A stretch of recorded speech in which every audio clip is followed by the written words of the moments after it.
see it back to the line. Boom, and one. Oh, good tip Great there. rebound there by Postgame. Wide open look for Olsen here. Back to back and bangs home a second one.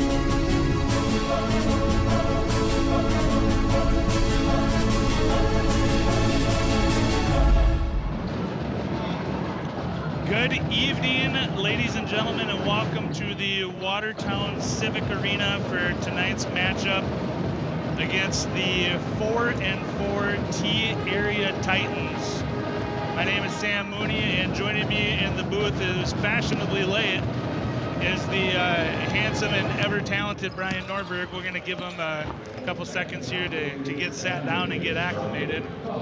Catch my breath. Yeah, well, that's a lot of steps. I saw you were shaking a lot of hands and kissing a lot of babies on your way up here. Yeah. Just another day in the life of Brian Norberg. Absolutely. Yep. We'll call it that way. Well, you know, when you're a legend like this guy.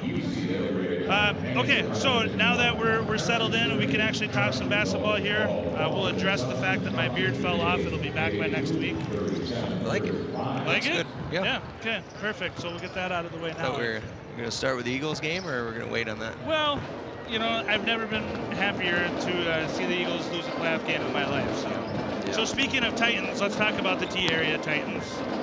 4-4, coming off a win against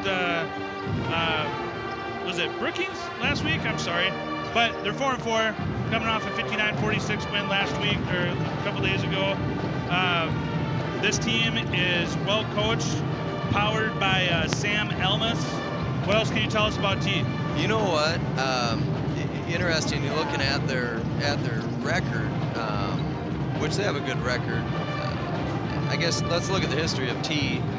They've had some really good players roll through there, and a program that is in a school that's continuing to grow, and their talent level goes with it, I believe. Well coached. Going to be a challenge for the Arrows tonight. I think when you look at the teams that they have lost to this year, they've lost to some really quality opponents. So work will be cut out for us. Like you said, a pretty balanced attack overall. You know, when you look at T, they got the Almas kid who definitely, and am I saying it right, Almas? Yeah, Almas. Almas, I see he's getting 20 a game, so first and foremost trying to keep him in check. I don't think you're going to shut a kid down like that, but they have a lot of kids, even just looking at the roster, 6'2", 6'3", they're all kind of alike, so they got a lot of versatility in what they do on both ends of the floor. Is the Almas kid one of those kids, like, I mean, you touched on it, you know, you said you're not really going to be able to stop him. Is he one of those kids, one of those unique players that, you know, you don't stop, but you just hope to contain a little bit? He really, the little I've seen of him, he's got a scorer's mentality. He's not going to be afraid if he misses, you know, if he misses the first 2 or 3 shots that he puts up, that's not going to affect him. So I think he's one of those guys, one way or another, he's going to find a way to get his points on the board, and I don't mean that in a bad way. That's what he's good at. And you got to have that kind of that no conscience, that mentality that the next shot's going in. So I think, you know, I'm sure Coach McClemens has a game plan, and in all honesty, you know, it's something the Arrows right now at this point in the season probably looking at doing a little bit better job trying to hold teams down, especially in the first half, Sam. Teams have come out very comfortable early against us in the last few games, and so we got to try to limit that early to not let T get comfortable. So let's talk about the Arrows a little bit. We'll shift our focus. We'll get back to T. We'll touch base on some of their starters and their coach. But let's go to the Arrows. Arrows are coming off of a heartbreak. So the last time they played was in Aberdeen Central. They lose on a last-second 3, a buzzer beater, and then now they were supposed to play Yankton. That one got postponed due to weather. So this is their first game back since losing that heartbreaker. So, I mean, I'm sure you've been there. You've played a ton of basketball. I'm sure you've lost a handful of games on last-second shots. How do you come back from a loss like that mentally? Yeah, that was a crusher. And credit to Aberdeen. They got up early. We're down 17 at one point. Cut it to 10 at half, got it down to 5, then it went back up to 12, and then we still got back and got up by was it 2 or 1 there at the end? We were up by 1. Up by 1. And then on a missed shot, a missed free that goes over to the corner, we have 2 arrows run to it in the corner. They're able to get it, corral it, get it up court. Well, now they have numbers. And one of those deals right at the buzzer, kid makes a nice shot, the Phillips kid. And to your question, kids respond and get over things a lot quicker than the coaches. I will tell you that. Probably a lot quicker than the parents did as well. They bounce back quicker. They've had an opportunity because they didn't then play that Friday against Yankton to where they had some time to get to work on the things that probably coach didn't like that game. So I think mentally, this group, they've had a couple really good wins leading up to that Aberdeen game, kind of let that one get away. Back on the home floor tonight, and I think we have a stretch here at home, don't we? I know this weekend we're back at home here for 2 games. Yep, we're here tonight, obviously, and then we're back at home on Friday, and then again on Saturday. So yeah, and that's a great. I mean, let's talk about those Friday and Saturday games. I mean, it's the weekend. It's not super warm outside, so you'll come to the Civic Arena. I mean, you've played in front of this place when it's been pretty heavy, right? When it's pretty packed. What kind of a difference do the fans make when they're here? Oh, huge difference for the kids. The atmosphere is huge. I really think that rapid Friday night, Saturday afternoon game, the afternoon game on Saturday is usually really dead, and it's a back-to-back. That one was always like pulling teeth to get the kids' intensity level where you want it, both sides, not just the home team. But this group's a fun group to watch, Sam. They have a lot of fight, even up at the Aberdeen game. Nothing was going right. Nothing was going right. We're down 17. They claw back. And every time we clawed back, Aberdeen answered. These guys never stopped. We got ourselves in a position to win that game. Not the result we wanted, but these guys are a fun group. It's a really fun group to watch, Sam. They all know their roles. They don't care who's getting the credit, and that's our strength, right? We just got to find a way a little bit on the defensive end to get some stops and continue to do a good job on the boards. And like all games, just like the last time I was here with you, the Pier game, ball goes in the basket, we're a lot better. Yeah, so you hinted on it, you touched on it quite a bit as far as, a fun group to watch. Nobody cares who's getting the baskets, and a bunch of selfless basketball players. Who from our team would, there's not really that guy, right? Like every one of them are him, right? Like every one of them at any given point can be the leading scorer, could be the leading rebounder, could be the leading assist. Yeah. So is that a coaching philosophy, or is that just organically happen with this particular team? Yeah, the latter there for you, what you're saying. And I think the good and bad out of that deal is, I think if you're opposing coach, who do you focus on? Because if you look at the box score, who do you focus on, right? I think initially going into the year, you're really going to try to limit Dylan Rodden, because last year we won games when he was really good. This year we've won games with a more balanced attack. If you look at Brandon Valley and O'Gorman game, I think we had 4 guys in double figures, or I know we did against O'Gorman, maybe against Brandon, but it was a balanced attack. Rabine gets double digits down at Brandon. And then the next night we have 4 guys in double digits. So as an opposing coach, it's hard to focus too much on any one person, and that's what's been encouraging. We don't have to rely on Dylan to get 20 plus to win a basketball game. We'd sure like it if he does. I mean, that's going to be great, but other kids knowing their roles, even, like we talk about Marcus, you can tell just watching him. He knows his shot, he knows when to take it, and he's doing it with confidence. He opened the game up Aberdeen with a 3, just stepped into it with confidence. So we got to get Jake going again just consistently, but he's found his stroke as well, where maybe early he was struggling with just that confidence. So it usually starts on the defensive end. People that know me would make fun of me, but it just does. It starts there. If we can get energy, Sam, on the defensive end, that offensive stuff becomes a lot easier. We touched on a lot of guys for the Arrows, but the one guy that we haven't talked about is senior leader, number 5, Caden Beauchamp. Yeah, Caden's been great. And, to be honest, last year we struggled keeping Caden on the floor with foul trouble. Just at times, right? And he showed flashes. I remember him down at Lincoln against JT Rock, who's now at Iowa State. He was phenomenal. Scored 20-plus points. He has that ability, right? He's been really solid for us, giving us really everything we need out of him. And then I just see Cohen on the screen. We didn't mention Cohen.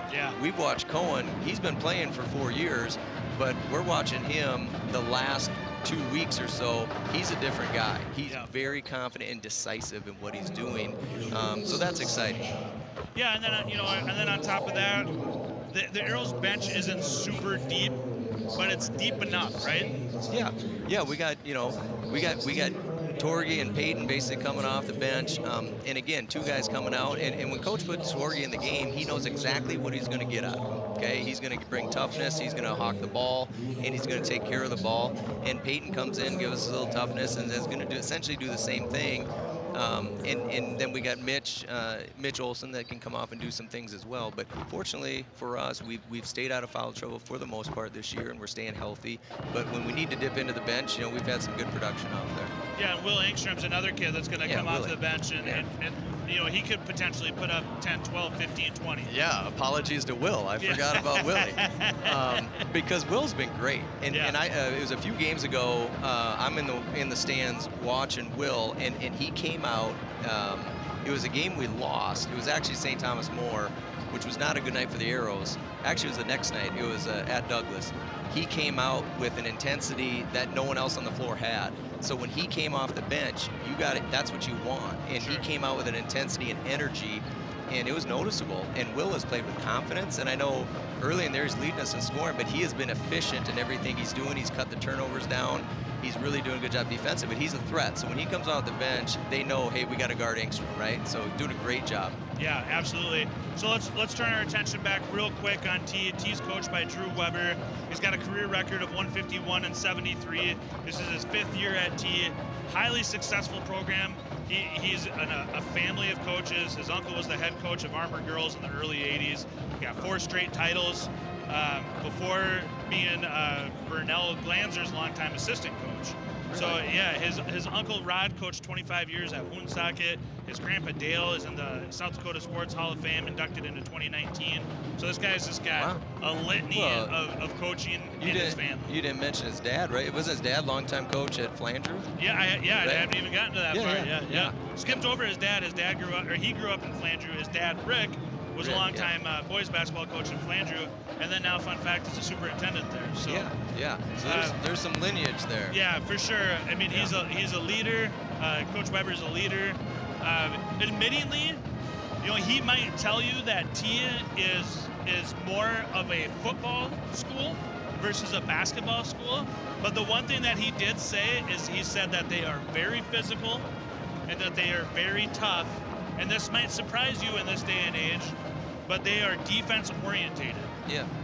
No, and it's funny, in a discussion with Coach McClemens this week talking about defense, everyone talks about playing defense, and everyone, will say that that's what they emphasize, but truly the teams that defend are the ones, if you walked in their practice, within 5 minutes you could tell what they emphasize. And I'm guessing Coach Weber does a good job of understanding the importance of the defensive end, and so do the Arrows, right? But it's got to get everyone on board with it, and it's got to come second nature to you to really be a good defensive team. So should be a good battle between the two tonight. I think it will. I mean, T is an A school. Watertown's obviously a AA school, but don't let that fool you. I mean, this T team is good. We're gonna hear another name, Wee Binga. We're gonna hear that a lot. Jessian, Garrett, and then we're even gonna get to, I think there's a third one. Yeah, Griffin. Yeah. So there's 3 of those guys, and they're all gonna play. They're all gonna get some minutes, and this is not going to be. I mean, T didn't come here just to roll over. Oh, listen, what do they call it? A hot take for you here, Sam. Yeah. A basketball will stack up. I would say in the last 10 years, and this may be an unpopular opinion. A basketball, if you take the top 5 to 10 teams in A basketball compared to the top 5 to 10 in AA, there's no difference. And in some years, the best team in the state is in A basketball. Dakota Valley's run has been unbelievable. We're going to take a quick pause, Brian. We're going to pause for the greatest song ever composed, and then after the national anthem, we'll go to the starting lineups, and we'll be back. Don't go anywhere. Good evening, ladies and gentlemen, and welcome to Watertown Civic Arena for an exciting night of South Dakota basketball. Tonight, we are pleased to welcome our guests, the players, coaches, and fans from T area. Tonight's officials are Scott Whitlock, Eric Donut, and Jeremy Grady. Positive treatment of these officials will be expected at all time.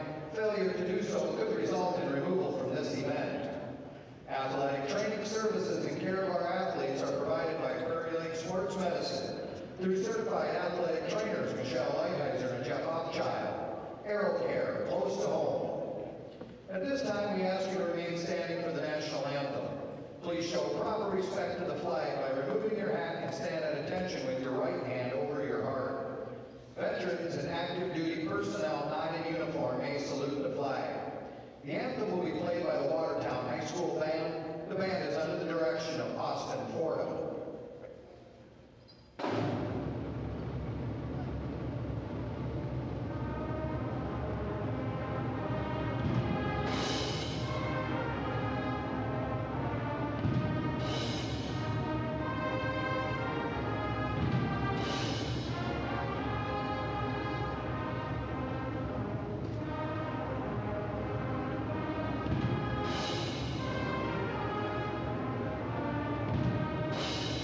turn it over to the legendary Mark Vellum on PA, and we'll be back for tip-off. Annabelle Brendan,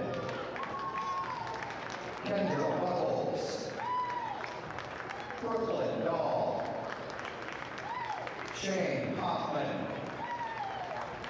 Lauren Keller, Mackenzie Lewis, Kaylin Nordquist, Cameron Nordquist, Alexis Olson, and Adrian Schultz. Arrow cheerleading advisor is Mallory Hoffman. And now your starting lineups. First for the visiting T area Titans. Number 5 is a 6'3" senior guard, Sam Almas. Number 11 is a 6'3" senior forward, Justin Wiebenga. Number 13, a 6'2" senior forward, Garrett Wiebenga. Number 21, a 6'6" senior center, Austin Williamson. And number 32, a 6'2" senior guard, Marshall Smythe. Assistant coaches, Clay Robinson, Taylor Becker, Kate Stearns, head coach of the Titans, Drew Weber.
Tell me, Norberg, is there a better starting 5 intro in the state? Yeah, I think we got it. I tell you what, good gravy. They've done a good job with that. That's wow. There's a lot of college games that don't get close to that. It gets better and better. It kind of makes the hair on your arm stand up a little bit. Let's go. Let's lace them up, Sam. All right, we are seconds away from tip-off here. Keys to victory before the game even starts. If you're Watertown, what do we got to do here? Number one, we got a guy that scores 20.6 a game. We got to do a good job on him. We got to show some defensive intensity early. Always got to win the glass. Who are we putting on Almas? Is that going to be Rabine? Or is it going to be a team effort? Yeah, I would say probably we'll see numerous defenders on him throughout the night. I wouldn't be surprised that Marcus would start on him. There'll be a lot of help. Jake passes on a ball up top. Arrow's doing a good job. I mean, the Arrows have been really patient all year, right, Brian? They're not really forcing a lot of shots. Yeah, for the most part, that's going to be a strength of ours. We're not going to try to come and just outscore people, so we want to get our shots. And we're going to see Almas with the ball right away. We'll see what T does to try to generate some space for him as we see Rabine on him, and the Arrows force a turnover. So 45 seconds gone in the first quarter. Still waiting on the first basket here. See if the Arrows can get on the board. Be patient. We saw what we did see in the freshman, the JV, and the sophomore game is a lot of points. Yeah. That sophomore game was 60 each almost. Yeah. The sophomore game, they were putting up some points. That was an entertaining game to watch as a fan. I'm guessing Coach Manley wasn't too thrilled on the defensive side of the ball, but both teams filled it up there a little bit. Good job by Colin Krantz slashing to the hoop to get the Arrows on the board for the first two. Cohen's another guy that you talked about him. I mean, he's really stepped up his game. It's fun to see the maturation of his game over the last couple weeks. Yeah, something switched, I think, with Cohen. You know, the switch flipped a little bit. He's just more decisive in what he's doing. Much more comfortable in everything he's doing. A little surprised to see Elmas pass on the wide open 3 there and then drive the rim. Yeah. A couple good possessions on the defensive side for the Arrows here to get things started. Let's get another quality possession here. You know, talking about the Elmas kid, like you said, averaging 20.5 points per game. You know, he is 6'3", but he's one of those new guards, you know, that he can, he's big, he's tall, he's strong, but he's super fast, and he can play underneath. Yeah, a lot of athleticism. Great steal there by Cohen Krantz to recognize it, step in front of it. Good start. Yeah, great start. A little surprised there by number 11, Jessen Wibinga, just kind of giving him the layup there, not contesting it at all. Probably smart. Cohen is out in front. Probably a good decision. Okay. Sometimes you throw up the white flag. Sure. Don't make it worse. You already turned it over. Don't make another mistake. No need to pick up a silly foul. And we see Elmas get on the board for his first attempt and first points of the game. 3-point shot. Caden Beauchamp comes back with the left hand. He's going to get the charge call on him. Yeah, almost 43% from 3, so we can't make it a habit of giving up the open jumper there to him because he's not going to miss the open ones. You know, the last time that he had it on the other wing over there, you know, he gave it up and attempted to drive. Yeah. So I was a little surprised by that, but then he comes back and circles the rim for 3 points in his last possession. Yeah, one of the challenges of guarding him is he can do both. Great shot there by number 33 for T. That's Marshall Smythe. Marshall's a junior. Jake getting on the board with the first green bean of the night for the Arrows. Nice to see Jake get out there shooting again. Yeah, you can see that confidence has kind of come back to him in that jumper. Jake's just got to not think about it and let it fly. Will Engstrom on the court now for the Arrows. He's going to get the task of guarding Elmas. Great defense underneath there by Engstrom. Basket still falls, but Will saw it. We had that second level drop. He saw it, just a tad late on it. Almost had it. They get the layup. Notice up top we're switching the handoffs. Ball screen handoff situation. Looks like we're switching them. This is what I like about the evolution of Jake's game. I mean, he's really been able to go down in that post as Rodden misses 10-footer, but Jake can go in the post just as well as he can go on the perimeter. Yeah, probably struggles with his back to the basket. Not to say struggle, but not his strength with his back to basket. But what he does when he catches like that, Sam, is he's a great passer out of there. So if you can get the ball anywhere in the high post or on the block, you don't have to necessarily be a threat to score it, but then to run your offense from there sometimes, because he kicks it. He finds open guys, open cutters. The defense has to shift. It's just a good place for the ball to go to. Checking in for the Arrows is going to be Bisker and Torgerson, and we talked about both guys pregame. I really like Torgerson's game and the leadership that he brings off the bench as Engstrom passes it out to Cohen Krantz, who's wide open. Just misses that one, and T's going to corral that rebound and come back quickly. Yeah, with Jake and Dylan on the bench right here, this group out here on the floor right now, probably going to look to Cohen and Beauchamp for some scoring along with Will. Got a good look. We've gotten good looks really every possession, other than the first possession we turn it over. The good sign is, Sam, getting good looks, kind of the shots we want. Yeah, and that's been one thing that's been really consistent with the Arrows all season long is they're not pressing, as you see Engstrom get another great look and just can't get the bunny to fall. But the consistency for the Arrows has been not forcing any kind of shot, taking what the defense gives them as Elmas takes what he wants and drives to the basket for 2 more. Strong take by Elmas. If he gets an advantage, he's one of those guys, you know, like in that possession there, he gets an advantage, you're in trouble, right? You see on the replay there, Payton's there, but it's late. You give him a head of steam going downhill, he's tough to stop. Yeah, he is a 3-year letter winner. He's all conference. He's pretty good. He's a good ball player. Pretty solid. Yeah, Coach Weber had nothing but kind and generous things to say about him. As Rodden does a little 360 and then misses the layup. Torgy gets in there. That's a tough shot for Torgy in amongst the trees. Yeah, great board by Bisker. Yeah, yep, for sure. Didn't get anything out of it. And Bisker's game's elevating a little bit too, no? Playing more confidence. For a stretch there, getting out on the floor and really not playing with the confidence we need him. And I think that's, he's growing as well. I tell you what, I loved watching Peyton Bisker play football this year. Yeah. Great defense by Dylan Rodden there. First underneath. Year.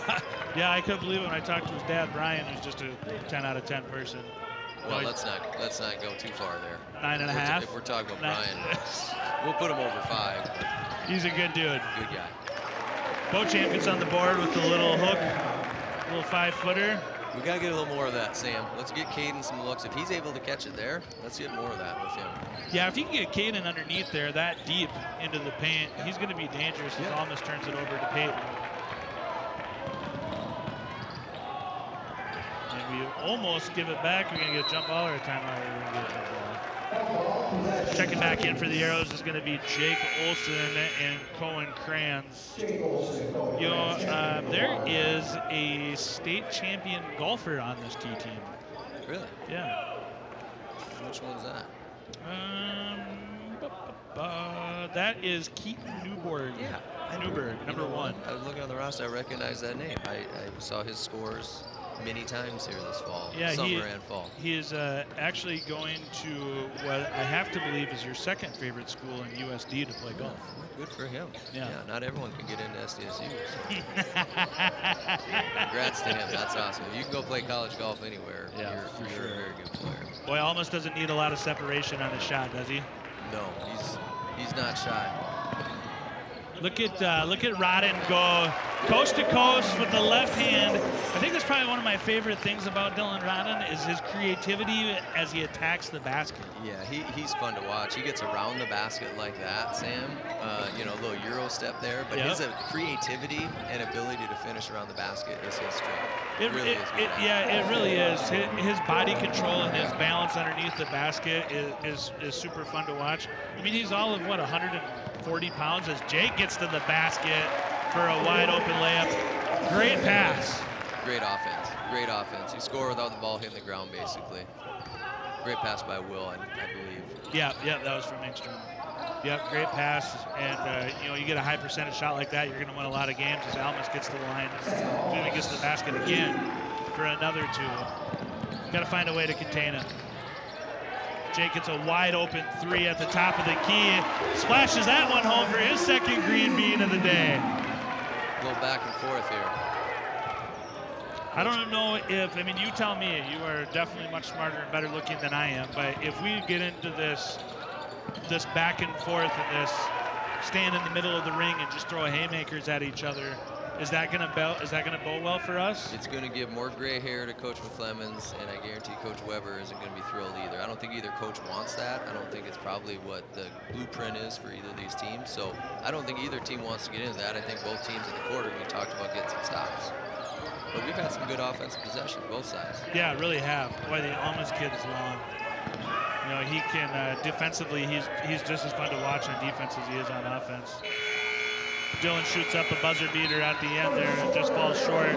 So resetting the first quarter, Watertown Arrows up 16 over the T-Area Titans, who have 14. We're going to take a quick 60-second timeout brought to you by Dakota Land Federal Credit Union.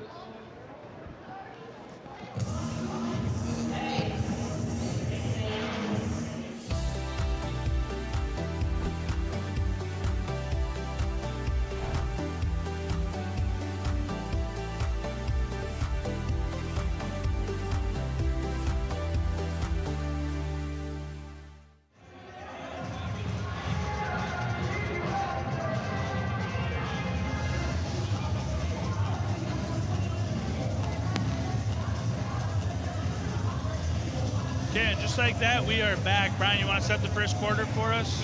Yeah, back and forth affair like we were discussing. One of the keys we talk about trying to limit the Almas kid. A couple times he's done a good job, and like the last bucket splits the screen or the ball screen there. I think overall we want things to slow down a little bit. Both teams early in each possession getting the shots they want. So Shot clock has not been an issue here in the first quarter. Yeah. So I think both coaches probably talking to their teams about let's bend the knees, let's get some stops here. How many does the Almas kid have? What is he at, 8? Eight out of the 14.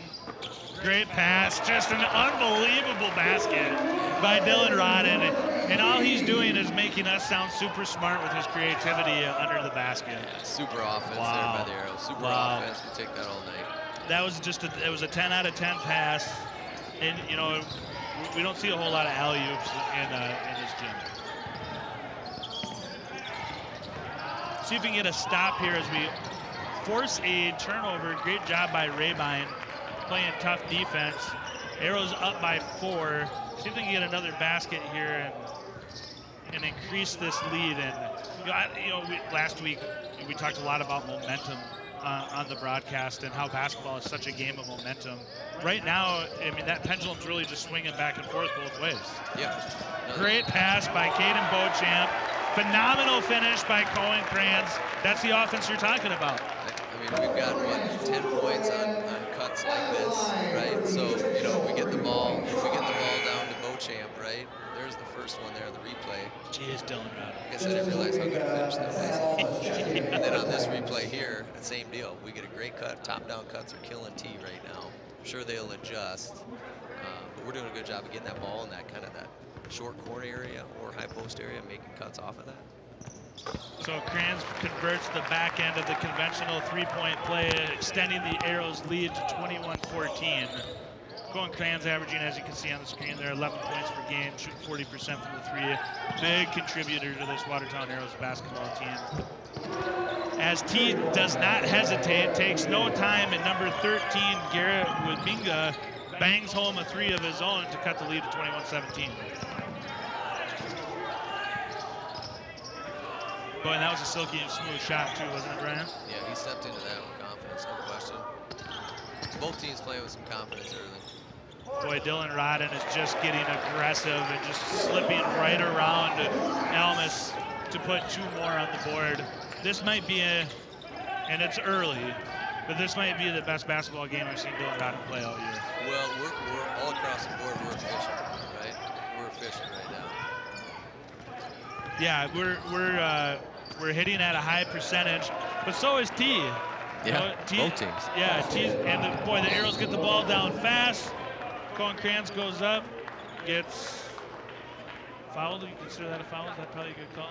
Yeah, absolutely. Yeah, caught a little bit of the body. Yeah, absolutely. Foul's going to be on number 11 for T, and that's going to be Jessen Wibinga. So, what Watertown's looking right now, we're at 62% and T's at 70%. We're at both teams 2 for 3 from 3 for 66%. I'm not a math guy, but that's what the computer's telling me. Yeah, well, it's pretty good offense. You shouldn't have told anybody about the computer. Yeah, I know. Blew that one. Yeah, beautiful mind. Yeah. Next time. You had your Goodwill Hunting moment there. Yeah, yeah. You blew it. You like them apples? I would have liked them a lot better. It was great step back by Almas as he just misses. But, geez, the Wibinga kid, I'm sorry, that was Marshall Smythe. That was Marshall there on the board? Yeah, that was Marshall Smythe on the offensive board. Great rebound. Is that one thing that is like super frustrating as a coach, is offensive rebounds? Absolutely. You work on it, and to be honest, tonight... Dylan Rodden takes the separation. Sorry to interrupt, but I feel like the Almas kid was giving him the space that he needed, and Rodden buries a green bean right in front of him. Dylan's got a little confidence right now. He's definitely feeling it. Is this one of those games? Wow, great steal by Kranz as he's playing just incredible defense right now. But is this one of those games where you just kind of get into the hands of Dylan and get out of the way? Well, at this point, yeah. I mean, you get a guy that like Dylan right now that's feeling it. Yeah, you want to get him the ball, right? I mean, he's in, we'll probably see another shot here soon and might be able to heat check to see how hot he is feeling. But good to see Dylan play with confidence. Like you said, Osmus really played off of him. Yeah. Or Almas did. He really played off of him. Yeah, he gave him quite a bit of space. Probably won't do it again. So Well, talk to us about that feeling. Is the basket bigger? Are you not feeling anything? Are you, you're not thinking? It's just things are coming to you. From what I've been told, yeah, that's what it feels like. I never have had that feeling. Well, if I did, it was too long ago. I don't remember. I think he had an okay career as Rabine goes up for the contested two-point shot and misses. Yeah, it is funny, or it's interesting how players get in that zone. They say get in the zone, and the feeling that you do have. The hoop does get bigger. Everything's easier. And I think that's where we have Dylan right now. Yeah, everything slows down. The separation there on that last shot may have only been a couple inches, maybe felt like a foot. And then your confidence level is just through the roof. Look at Torgi. Yeah. Torgi is just right in the face of Elmas there. I mean, Torgeson is all of 5'9", and Elmas is 6'3", and just fearless defense. Yeah, I got a ball screen up top or a handoff early that Torgi gets switched off onto him, and again, like we talked about, Torgi knows what's my role when I come into the game. He knows who he's guarding and how to guard him. So great job by Torgi. Yeah, fun to watch as T takes another deep three that's gonna hit the wire there. Hit the cable up top. Yep. That would be a shot right there. Good defense. They probably settled. That one probably a little quick. So we'll take it. See what we have going on here. See if we get Dylan another look. I was kind of wondering if Dylan was going to try to attack the basket again as he gives up a three and passed it. Yeah, well, he thought Caden was going to roll off the ball screen. Engstrom goes deep three into Steph Curry range. Quick shot. I don't know if McClellan is going to like that possession, man. Yeah, it's always a fine line, between, wanting kids to shoot it with confidence. So you're going to put up, especially when you're shooting, 60-some% from three right now, you're going to put up with that a little bit. But Willie stepped into it. Yep. Fisker doing a great job on defense as T is going to turn it over. Oh, no, that's going to be out on us. So checking in for the Arrows is going to be number 10, Cohen Kranz. Checking in for T is that number 1 and number 15. So number 1 is going to be Keaton Newborg. That's your golfer. Yeah. And then number 15 is going to be Brenner Conrad. So we have 2 state champs out there, 2 state golf champs out there. So Brenner Conrad is probably the best athlete in the school. He's the quarterback on the football team, and he plays every position on the basketball team. Okay. And T's football team is incredibly well coached, and that shot is going to go in. However, it won't count. Short clock, good D. If only the shot did not count at the buzzer in Aberdeen. They're so 15's our quarterback. He's the same size as our D end was this year. Yeah. Beauchamp. Yep. Right. Yep. He's a good-looking kid. Yeah. He, boy, that kid did it all on a football team too. We were fortunate enough. Aero TV was fortunate enough to go to T and watch that game. He's a sophomore? Yeah. Oh. Yeah. Yeah, because he played in the JV game. Yeah, he's gonna be a problem. Yeah, and Coach Weber says, I said arguably the best athlete in school. Coach Weber said best athlete in school. Play baseball too? Yeah. Because Coach Weber, he's a baseball guy too, isn't he? I believe so. He was at Flange right now. They've got number 25 on T is Carter Turek. He's an all-state lineman in football. So a lot of multi-sport guys. Coach Weber said that every single player on this basketball team is a multi-sport athlete, and he also went on to say that is what T is best known for. Yeah, they emphasize it. As multi-sport athletes. For sure. So Almas is going to ditch out to the top of the key. He's going to get a wide open three for number 35, Griffin Winbika. Boy, that family's doing something right, Brian. And he's the freshman, right? Yeah. So we watched that at 4 o'clock today. He probably had 15 to 20 in the JV game, but any open look he had, he's got a very nice stroke, very smooth stroke. So if you're the Arrows right now, 28-24. You're very happy with what you're doing offensively as you're shooting at a high percentage. You're getting good looks.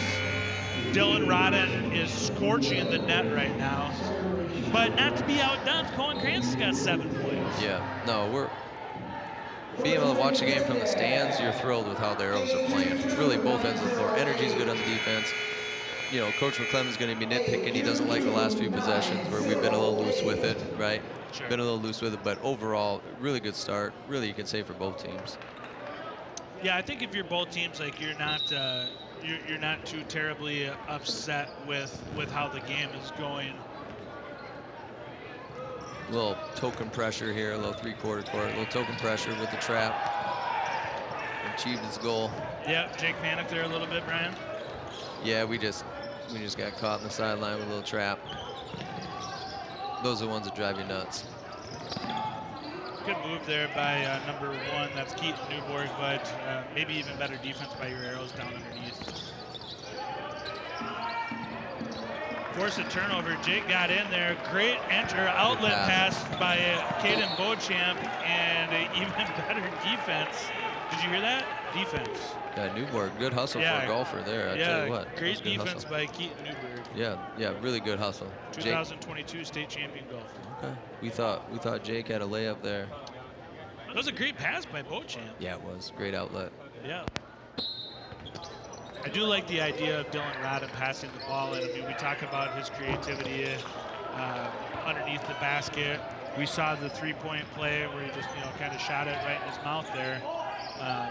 But we don't talk about his passing a lot, but he passes really well, as T must up there. The Almas kid.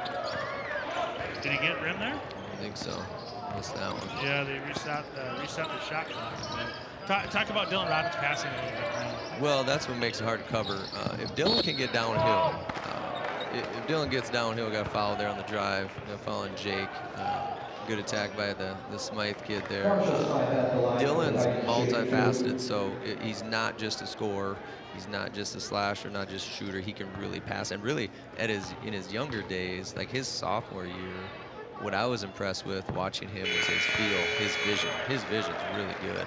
And you'll see glimpses of it. Back when he did, the emphasis wasn't to score as much, and you could really see his vision, and he still's got it. So he's the best passer we have, and he'll do it, and you better have your hands ready because he'll find you.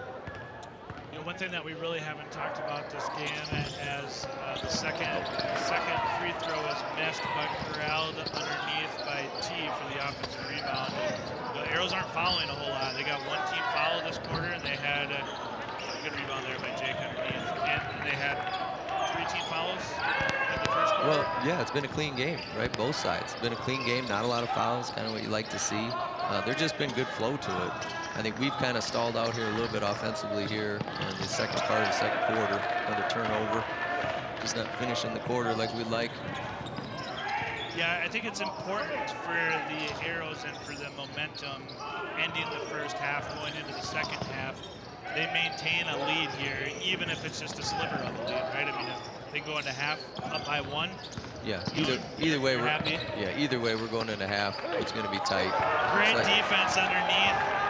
Team defense underneath with Rabine, Jake, and Rodden all underneath there, just slapping the ball away. So, good hands there.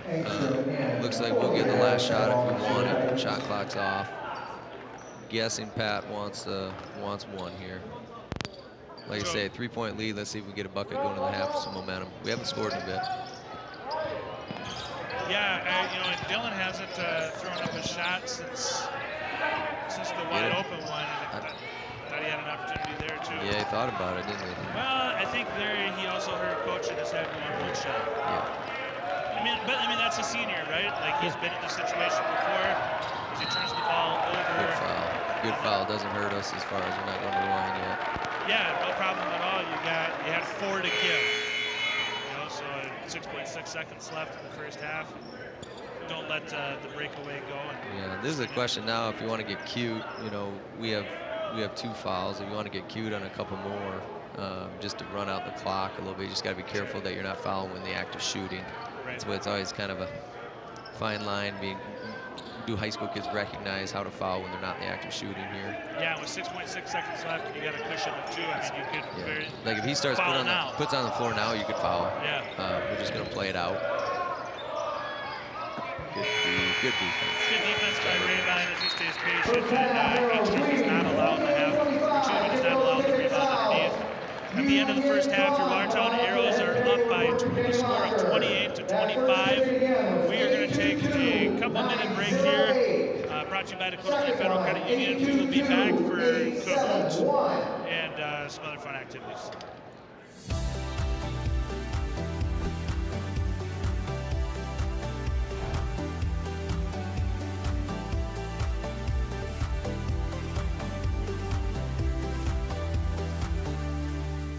to Sharp Automotive Group, where we're here to help you find the best deal in town. We have the largest truck inventory in Northeast South Dakota and the best selection of cars and SUVs too. You'll get the best price the first time and the best selection. So stop in today at Sharp Automotive Group. Read another ticket, 822-876.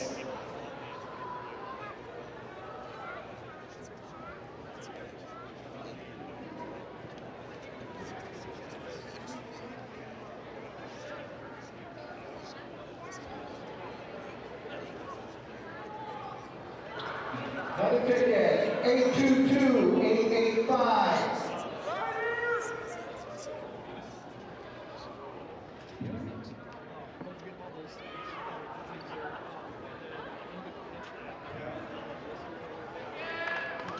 How many do we have right now? We have one? All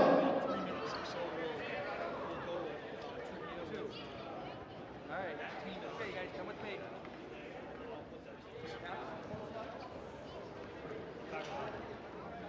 First Interstate Bank is a proud sponsor of tonight's Arrows basketball game and Arrow Athletics.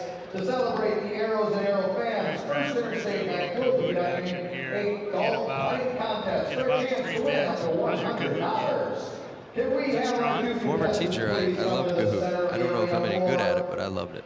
Okay, so we are going to go to Kahoot here in about 3 minutes. So don't go anywhere. So will they see this up top? Yeah, so you'll be able to play Kahoot at home, and then you'll also be able to play Kahoot, and there you go. There's your passcode. Is 753736. So if you're watching from home, go ahead and join us for Kahoot, and then they'll also be able to play Kahoot in the arena here. And also, if you're watching from home, tell us where you're at. What are you doing? Are you just tuning in to hear the legendary Brian Norberg tonight? Are you who's the player you're rooting for? Are you former alumni? You know, or are you just tuning in to watch some great basketball? So just chat with us, and maybe Brian will give you a shout out on air. We always need talking points, right, Sam? Well, you know, this stuff doesn't just make up itself, Brian. No. It's a good game. Easy game to call right now. There's a lot of action. Yeah, this game really is super easy to call. It's a lot of fun. There's been great scoring by both teams. And then now there you go. There's your Kahoot. So your game pin is 753736. And we're going to get some Arrows trivia and some T area Titans trivia. So, and you know, I don't want to put any spoilers out there, but you may or may not be, but definitely are in this round of Kahoot. Okay. All right. Yep.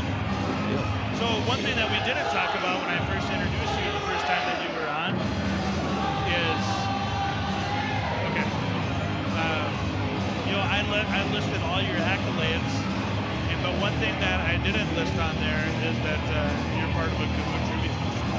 Yeah, well, that's better than my cap, I guess. Yeah. So when you give your Hall of Fame induction speech, make sure you include that. Is that are you talking broadcasting Hall of Fame already? I think it's a little early for that, Sam. Well, I don't know if we're at that level. You are, but no. I don't think I'm at the Hall of Fame broadcasting. All I know yet. is that I was watching a lot of NFL football this weekend and watched the great Tony Romo, and then I just thought to myself, like, I sit next to him occasionally in basketball. So, you know. Jury's out on Tony Romo. I loved him. Now I'm trying to figure out if he's annoying or not. But some blowouts in the NFL. That's rare on these usually these wild card weekend is awesome. It was a lot of blowouts and one good game. Yeah, that super wild card weekend, I mean, we did see a 7 seed upset the 1 seed. That's the first time that's ever happened in NFL history since the expansion a few years back. Shout out to all the Cowboys fans out there. Yeah, it was rough. I could name a couple. I may or may not have a family member and a close friend that are pretty significant Cowboy fans, but we're gonna keep it classy. We won't go there. Yep, absolutely. All right, so here we go. We're underway. Which community has more snow leopards, bears, alligators, tigers, and kangaroos in a zoo? Fun fact: one of these communities has a zoo, the other one doesn't. Yeah. So this one should be a pretty easy one here. I missed how many people we had on there. Are we slightly under 100? At least 80. The last time we did it, we were well north of 100. So Smart Gator looks like got that one. Which school has a larger enrollment? That's a good question nowadays. One has about twice as many as the other. Now? Really? Yeah. That'll flip in 5 years, right? Should. I'll be shocked at that, really. I thought it'd be closer. Yeah. Yep. Right? Bronze Dolphin with the player-friendly name. Which community had a 62% increase in population between 2010 and 2020? Yeah, I think we know that one. Yeah. I think Watertown would take that. Yeah, geez, won't that be So nice? we can't give spoilers here, can we? We got to kind of hold our... Well, we can... Then again, no one's probably paying attention to us. Well, yeah, but Cahoot is probably more popular than you and I are. Well, Bronze Dolphin dropped into second after that one. The first classes were held in the T Area School District in the fall of which year? In the fall of which year? Look at these guys. How many legends are in that picture? Home of the Tea Coffee Club. Fun fact about me, I've only had 2 cups of coffee in my whole life. So 2003, right? It is 2003. T formerly part of the Lennox School District. Yes, that was sir. a big deal back then. Yeah, it sure was. This one might be even bigger. This arrow set a championship game scoring record while leading his team to its only Class A state title. Only Class A state title. No, folks, that is not Jason Sutherland. It's got to be Tom Murphy or Tom McGran. I'll give you a hint. It is one of the Toms. It's Tom McGran. Yeah. Nice. Gophers. Impressive. I would love to hear more stories about all those guys. Oh, for sure. 2019 Tier Area grad Noah Friedel spent 3 years playing for SDSU before transferring to this university in Virginia. And JM, they were ranked in the top 25. I don't know if they still are. Having a great year. Yeah, pretty impressive. I mean, it's not the head coach of Alabama. No. But impressive nonetheless. Kyle Gall over here is getting pretty excited. He must be doing well. Is he the yellow elephant? Kyle, you yellow elephant maybe? A handful of arrows have played at SDSU, but he is the only person to coach basketball at WHS and SDSU. There we go. This is pretty legit. There we go. Now, some may think it's the talented and handsome Brian Norberg. Others may think it's Craig Uveline. Yeah. But instead, it's actually Jim Marking. Jim Marking. Well, and I guess I was fooled with my own trivia question there. I did it. They should have specified head coach. Yes. I was fortunate enough to be on the staff. He was the 1959 state championship. So there might be some controversy after this. Well, if you have a complaint, I can tell you who to give it to. Yeah. It's T Area head coach Flandreau, yeah. Drew Weber, part of Flandreau. Yellow Elephant holding strong with a dominant lead. Which current WHS coach played a role in 5 of the 8 ESD titles in program history, 2 as a player and 3 as a coach? I'll give you a hint. It's not Zach Tobin or Parker Schmidt. Yeah, I know that. Matty Krantz. Matty Krantz had a nice little run there. I would love to break out the game film on Coach Krantz. You talk about a good passer, position player, played bigger than what he is. Coach Krantz could play. I was fortunate enough to get to play with him a lot of years. He could play. Very nice. And Titans nearly won 3 straight Class A titles from 17 to 19. Which team defeated them in the 2018 championship game? Madison. Yeah, would that have been the White and Fegan? Wonder. So congratulations to the fabulous Sea Lion for finishing third. The Fearless Dolphin for finishing second. And the champion of the entire world is the Yellow Elephant. Yeah. Kyle, is that you? You Yellow Elephant? Are you the Yellow Elephant? No. If you're the Yellow Elephant. Go find out. Go find out who that is. Maybe it's someone at home. Maybe it's someone here. If they're here, they should get recognized. If the Yellow Elephant is here, we would like you to come up to the booth. Yes. Let's get him on air. Sit right between the legend and I. Yep. And you know, we're going to pick your brain about about your knowledge of Watertown T sports. Yeah, we want to know who that is. Maybe if you're at home, can they send us a message? Yeah, if you're the yellow elephant at home, give us a shout on the YouTube here. Let us know who you are and Don't be shy. And how you got so smart. Yeah. You know, this could be their Goodwill Hunting moment. Absolutely. We want to know who that is. I really do. I do too. Yeah. I do too. If give him a shout out. Could get a nice crisp high five from Norberg. Yeah. T starts off fast right away with an easy bucket underneath. That's number 21, Boston. Wilmison. Boston, haven't called his name yet. No, I think that's Boston's first points. He was a pitcher on the state champion baseball team last spring. Okay. That's Rabine. Tough shot underneath. Rabine's a strong kid though too, isn't he? Very, absolutely. And we forget he was out all last year with an injury, so getting healthy. Geez, almost comes out hot. That's a 5-0 run by T to start in just a quick 45 seconds. Arrows are going to have to cool down T on offense here a little bit and get a little spark going of their own.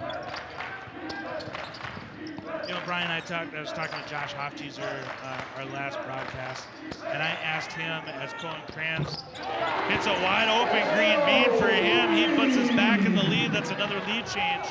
Momentum swinging back, but I asked Josh if there's a game out there that has more swings of momentum than basketball. Oh, there absolutely is. Absolutely. Kahoot? Volleyball. Sure, that's fair. There's a lot of back and forth in volleyball. Big time momentum game, right? Yeah. We get Coach Bellum up here Cam would kind of tell us that, I think, too. Cam would probably attest to that. There's no more important timeouts in any sports than a volleyball timeout. Sure. You ever notice that? Sure, I can get behind that. As we got Jake walks off. Jake might have a little blood, it looks like, he got hit in the mouth. He's a golfer. He's tough. He'll shake it off. Was he holding his finger? I think he was holding his finger. I thought maybe he just had some blood that they have to take care of. Hopefully that's all it is. Yeah, there's nothing on, they didn't clean up the courts or anything, so Almas is going to go underneath for an easy 2. Unfortunate bounce for your Watertown Arrows. Your T area Titans are pretty happy with that. Yeah, they've come out and had 3 really good possessions early. See if the Arrows can answer back here. Rodden, see if he stays hot. He misses with the back of the iron there. T-Bout turned it over there too. T-Bean seems to be a little more aggressive, if that's possible. Yeah, they've come out. They've come out very aggressive offensively. Things are a little bit easier for them here as Almas kind of taking over here to start the half. If you're Engstrom there, are you frustrated with that as you get your hand on the ball on the first one, get a block, and then Almas just kind of goes up at will and takes 2 more in? Yeah, that's a frustration foul there. Dylan had a tough one.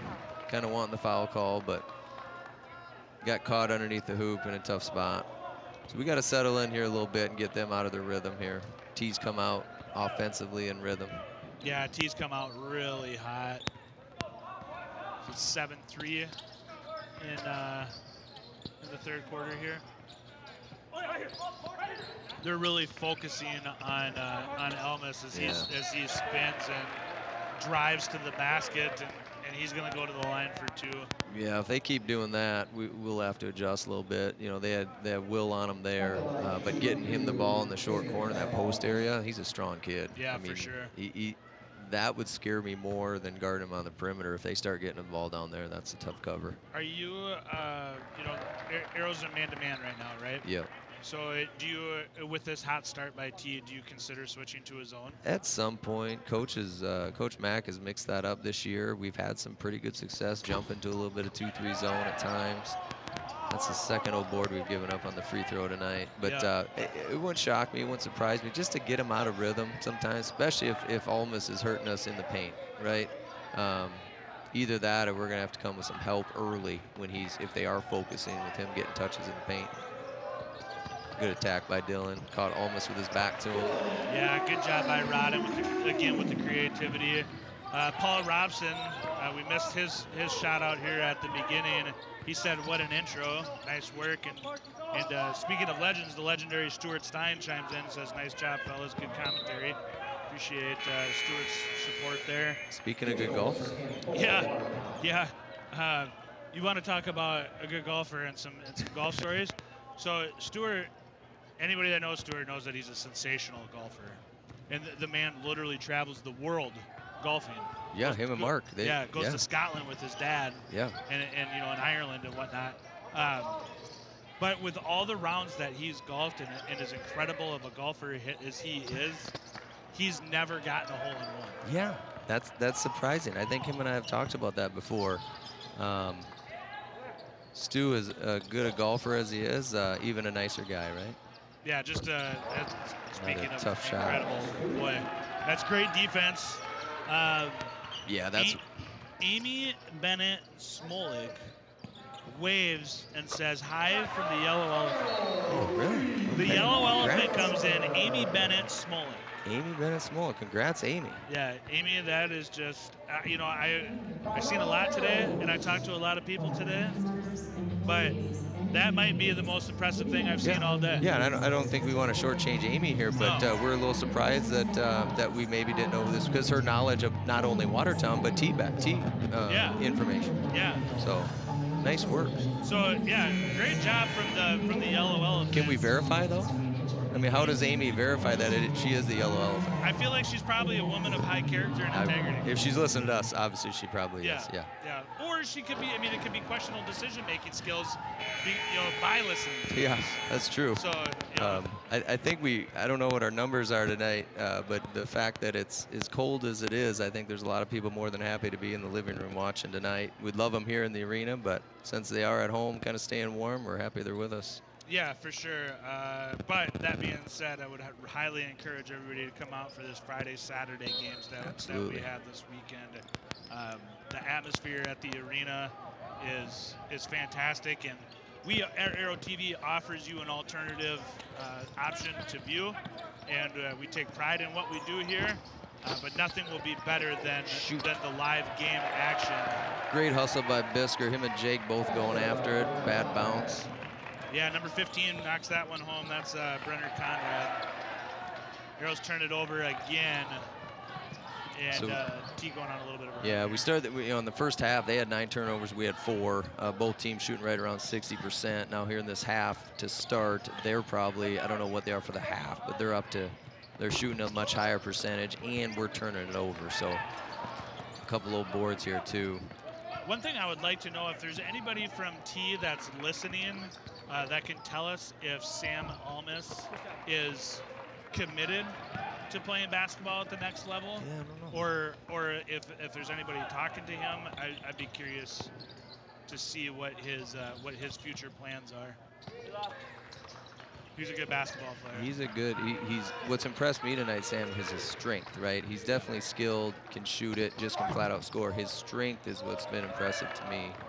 Very strong player. Yeah, he doesn't force a lot either, as number 11 for T gets a open look and unfortunately misses. It's going to be Arrows ball. Checking in for the Arrows is going to be Torgensen. Kyle Kramer checks in. He says, "Great work, fellas. Really enjoyed listening to Jim Nance and Dickie V. Let's give a shout out to those beautiful video boards." So Kyle is my neighbor and just a 10 out of 10 person, but also is our Daktronics representative. Oh, gotcha. So he's responsible for the center hang here and then the board on this end. So. Jim Nance and Dickie V. I gotta up my enthusiasm level. I think Kyle's if I'm a be at that smart level. guy. I mean, I wish I think he would have. I mean, you're definitely more of a Tony Romo look than a Dickie V. I was going Jay Billis as far as kind of, Sure. I was kind of going for the Jay Billis deal, but we'll take Dickie V. Yeah, he's all right. I mean, legend, right? I mean, geez, Yeah, that guy. sure. Last week I was Bill Walton, so. If you can, yeah, that's fair. I mean, that's probably a step up. But if you can stick around as long as Dickie V has. Yeah, let's hope he comes back. You're doing something right. Beauchamp is at the top of the key. I kind of prefer him down low, don't you? Or do you like him up top there? Well, like I said, That's why we like him down low. Yeah. It's a mix, right? The way we run our offense and who we are, we're more of a 5-out team, a lot of pass and cut. But, you know, when he cuts, he has the green light to stop and post. And I like him getting some touches there. If nothing else, get to the free throw line. So talk to us about that 5-out. Explain that in a little bit more detail. Yeah, so when we say 5-out, we're kind of positionless. So once we throw the ball in, there's not your 4 and 5 men doing one thing and 3 guards doing another. Everyone kind of has the same rules, and it's a lot of essentially pass and cut and back cuts that we've really done a good job. And then with that, really what you're trying to do is to kind of open up the penetration lanes so we get a lot of drive and kick. Today's game is a little different than it was, 10, 15 years ago. It's a lot more drive and kick. The dribble drive motion is what they call it. We do a lot of that, so we don't have and not many teams do anymore. Even if they do have size, they don't have a post that's on the block, even if they are tall. Real quick updating, Peyton Bisker removed from the game, not because his dad is a Vikings fan, but it looked like he had a small cut on his wrist. Yeah, it looked like maybe if you get blood either on your wrist or even on the jersey, they gotta at least get it cleaned off the jersey or uniform, or I couldn't see. Yeah, I mean, the ref noticed it and called him out on it right away, and T bangs home another 3, extending their lead 42-36. Yeah, a little bit of danger zone right here for the Arrows. Yeah, this is an important possession here for the Arrows. I think they got to get points on the board. Got to close the quarter here. What do we got, 5 points so far this quarter, Brian? Yeah. Great pass there by Rodden to a wide open, high percentage Caden Beauchamp. Yeah, good dish. I think we got to try to get, they're up shooting 60% for the game right now. Got to try to get a stop here and in the quarter. Yeah, if you can get a stop here. That's us, leave it. Yep, that's Good our call. ball, good job. So there's your stop. Looks like a little bit of a line change for T as they're going to bring in 3 more and give Elmas a little bit of a break. And Jake comes back. So minute 4, Sam. Probably going to be okay with getting a quick one here. Get a little 2-for-1 action, so we get a attempt here. So we're going to run a set, have enough time to get a look, and then we'll get the ball back. Hopefully, if all goes correctly. Great pass there by boys. Okay, so now I'm a little frustrated by that, and help me calm down a little bit. So you want to follow up your shot there, right? No. No? Okay, then help me understand. No, and I just say that because biggest misnomer, you hear people in stands, follow your shot. If you're teaching how to shoot a ball, you're not teaching kids to follow their shot. Okay. The percentages will show for the ball to come back and follow exactly where you were is very few. Okay. It's more important to shoot a shot with balance, right? So the old, follow your shot deal. I understand what you're saying, and yes, there is some truth to it. But it kind of goes the opposite way. So then at that point, you're playing the analytics of it as Cohen drives to the basket and gets a great 2-point shot there. Great job, a little early, give them a look here. Well, if we can stop them here, then it was a 10 out of 10 play as they don't even get a shot off. Okay, so we're not going to take a break because I want you to walk me through that because it is a common misnomer. We hear it all the time. We hear it from fans like myself that say, follow your shot. But what you're saying is that the analytics behind that are that the likelihood of the ball coming right back to you are slim to none? Yeah, I guess as a coach, you'd rather have a shot taken with balance and feet, everything right. Sometimes if you say follow your shot, you're shooting it and taking off towards the hoop before you finished your follow through. So it's just following through on your shot, right? Completing the shot, be proud of your follow through. That's it more than anything. And I do think the amount of times that ball is going to bounce back to where you're shooting from is fairly slim. Yes, there's going to be some long rebounds, but sure. I think most coaches would agree we want to complete the shot. And if you're not and you're trying to follow it, you're cutting short your follow through probably. So when you follow that shot, then you're saying instead of having a good frame and a solid balanced shot, you're leaning into the shot. Yeah, I think subconsciously you're cutting your follow through short and you're already headed to the basket. So you're kind of hoping then at that point instead of following through. And I mean, we shoot it to make it, right? We're gonna shoot it to make it. So you play to win the game, right? Yeah. Well, there you have it. I didn't mean to shut you down on your theory, I'm perfect. I mean, that's why you're here. It's kind of funny you brought that up because I think you talk to most coaches and it drives them nuts when someone in the stands is saying follow your shot, right? Yeah. And I think that's usually why they just want to follow or finish the follow through. Here we go. Big possession here for the Arrows. There you have it. The legendary Brian Norberg squashes a 150-year-old myth as Caden Beauchamp goes up. Beauchamp, all right. Drains a green bean of his own. Beauchamp extending his range outside. You know, the interesting thing, Sam, we've shot it well from 3. We have not taken an exceptional large amount. Yeah. Compared to some games. Well, that was one thing that Mog and I talked about in the very first game of the season.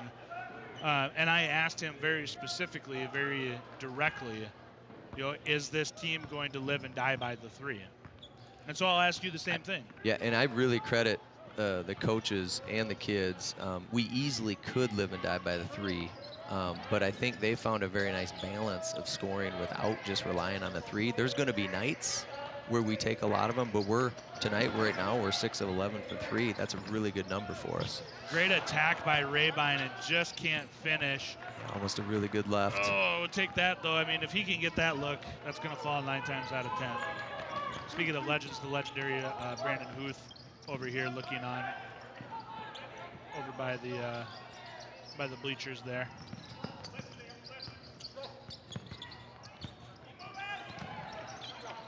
Good hustle by the Arrows here, attacking. Caden Beauchamp attacks. A timeout. Yeah. Do we want to get into Brandon Huth's musical career at this point? I think we should.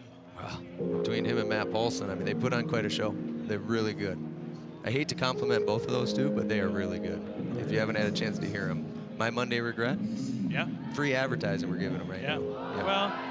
Are they sponsors? They sponsor us? No, but maybe they could. Maybe we could have them on for a live program. That'd be great.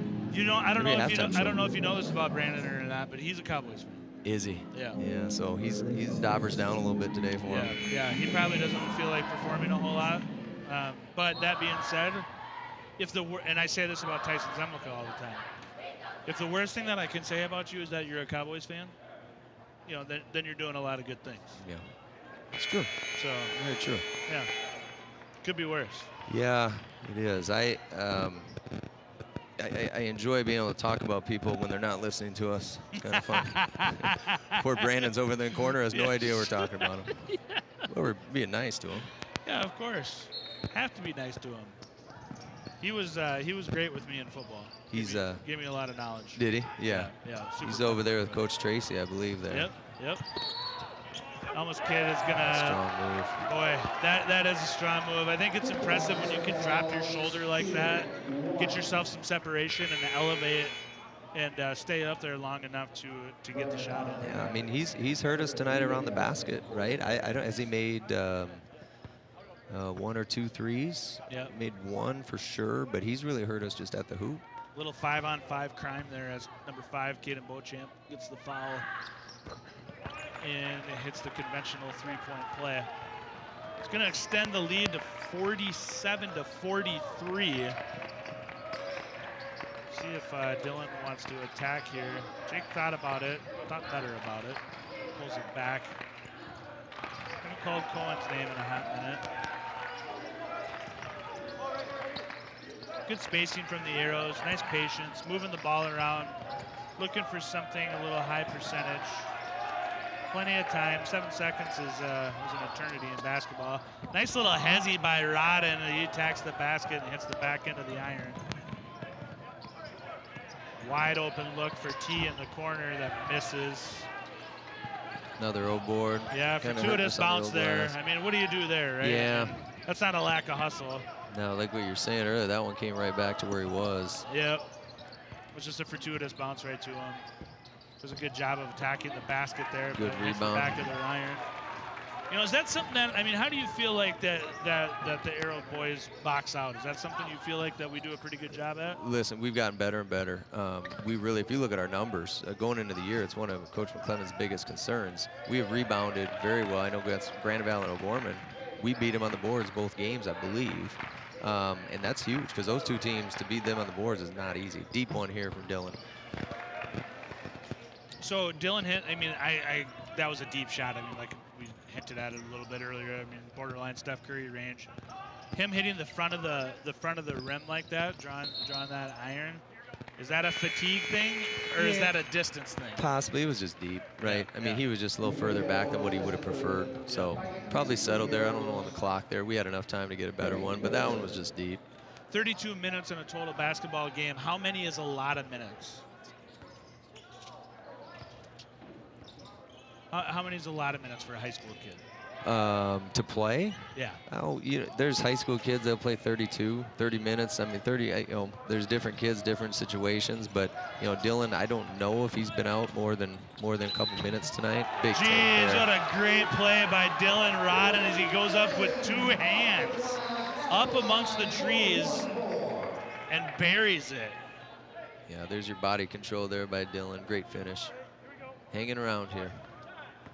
So, speaking of hanging around, we mentioned Marshall Smythe's name a handful of times. We asked him if he could have lunch with any historical figure. He said Magic Johnson because he wants to learn his ways. Could be worse guys to have lunch with. Smart kid. Smart kid. Magic Johnson, my idol. Yeah, I as a kid, everybody was rocking the Nikes when Jordan first came out. As apparently the bank is still open for number 13, Garrett Wabinga. Dakota Land is not open, but his bank is. Yeah, tough break for the Arrows. Cohen on a good drive, got hit with the body. Jeez, that's a tough shot. But anyway, everybody wanted the Jordans growing up, and all I wanted were those purple and gold Converse. The weapons. Just the weapons, right? Yeah, the Bird Magic, the weapons. Is there a better commercial? Yeah, those are great. Than those Magic Bird McDonald's commercials? Yep. Shout out to McDonald's. Yeah, those were good too, but I'm talking back in the day, the weapons commercials they had were, as a kid, those were pretty cool. We're dating ourselves here, but. Yes. Cohen Crans misses the front end. Speaking of Cohen Crans, if he could have lunch with any historical figure, he said he would choose Kobe Bryant because he would give him good advice and just fun to be around. Yeah, another good one. Jeez. These kids are smart. Yeah. Not bad when you got 2 numbers retired by the same team. Yeah. 8 and 24. Got him. Good job by Rodden. You gotta love the hustle by the young man. Give him the timeout. Fearless as he dives on the court to get the ball and gets the turnover. Just a great effort by Dylan. I didn't know if the ref would give him the timeout because Marshall had his hands on the ball as well, but when he rolled over then, now it's our possession, call the timeout. Speaking of timeout, we're going to take a quick 30-second timeout as well. This timeout brought to you by Dakota Land Federal Credit Union.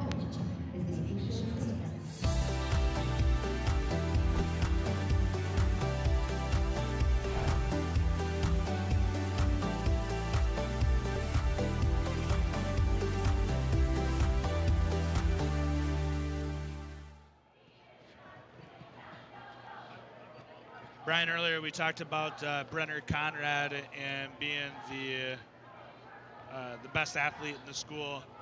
Quarterback on the football team, plays every position on the basketball team. So we asked him if you could go back and give your freshman self some advice, what would it be? This might be the best answer to any question of all time. And his response was, don't be weird. Simple enough. Yeah. Hard to argue. Yeah, don't be weird. Easy. Here's another smart answer by Justin Wiebinga. If you won $10 million tomorrow, what would you do with it? What would you spend it on? He didn't say a car. He didn't say like a fancy boat or, buy somebody a house. He said real estate. Really? Yeah. Yeah. Pretty good. All right, back to basketball here. 4 minutes left in the final fourth quarter here. Arrows down 3 in a very back and forth game. Would love to know how many lead changes have been in this game. Engstrom takes a little James Harden-esque step back. Passes it off. Good spacing by the Arrows here. Jake wrestles for the ball. It's going to be out of bounds on Watertown T-ball. Yeah, you got both teams. T shooting 60%, Watertown at 54%. 3-point shooting percentage, 50% for Watertown, taking 6 of 12. T at 6 of 14 for 43%. So high-level offensive game tonight. Both teams shooting a very high percentage. Yeah, 12 defensive rebounds from T versus Watertown's 8. 5 offensive rebounds for T versus Watertown's 2. As T gets another high percentage basket. Just as a fan of basketball, it's fun to see the strength of T underneath. Yeah, that was a strong drive. It really was. Chopper Gun One shouts out and says, "Let's go, Sam Helmus." Fun to watch, Chopper. Kid's fun to watch. Who else is fun to watch is Will Engstrom as he goes up with a tough contested shot up in the middle there. Will's improved that part of his game a lot this year, being able to finish efficiently around the basket. Strong move by Will. Waiting to check in for the Arrows is number 2, Brody Torgensen, as Rodden's really got a stick on Helmus here. You can tell the defensive intensity's picked up a little bit for the Arrows here. Yeah, it really has. The student section, by the way, shout out to the student section, showed up tonight.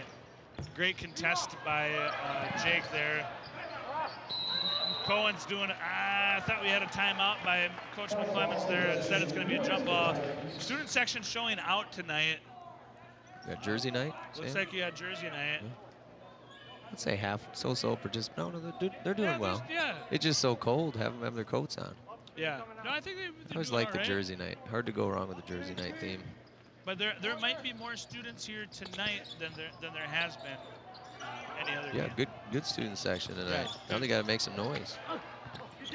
Great defense underneath by Jake there as he goes straight up and contests it.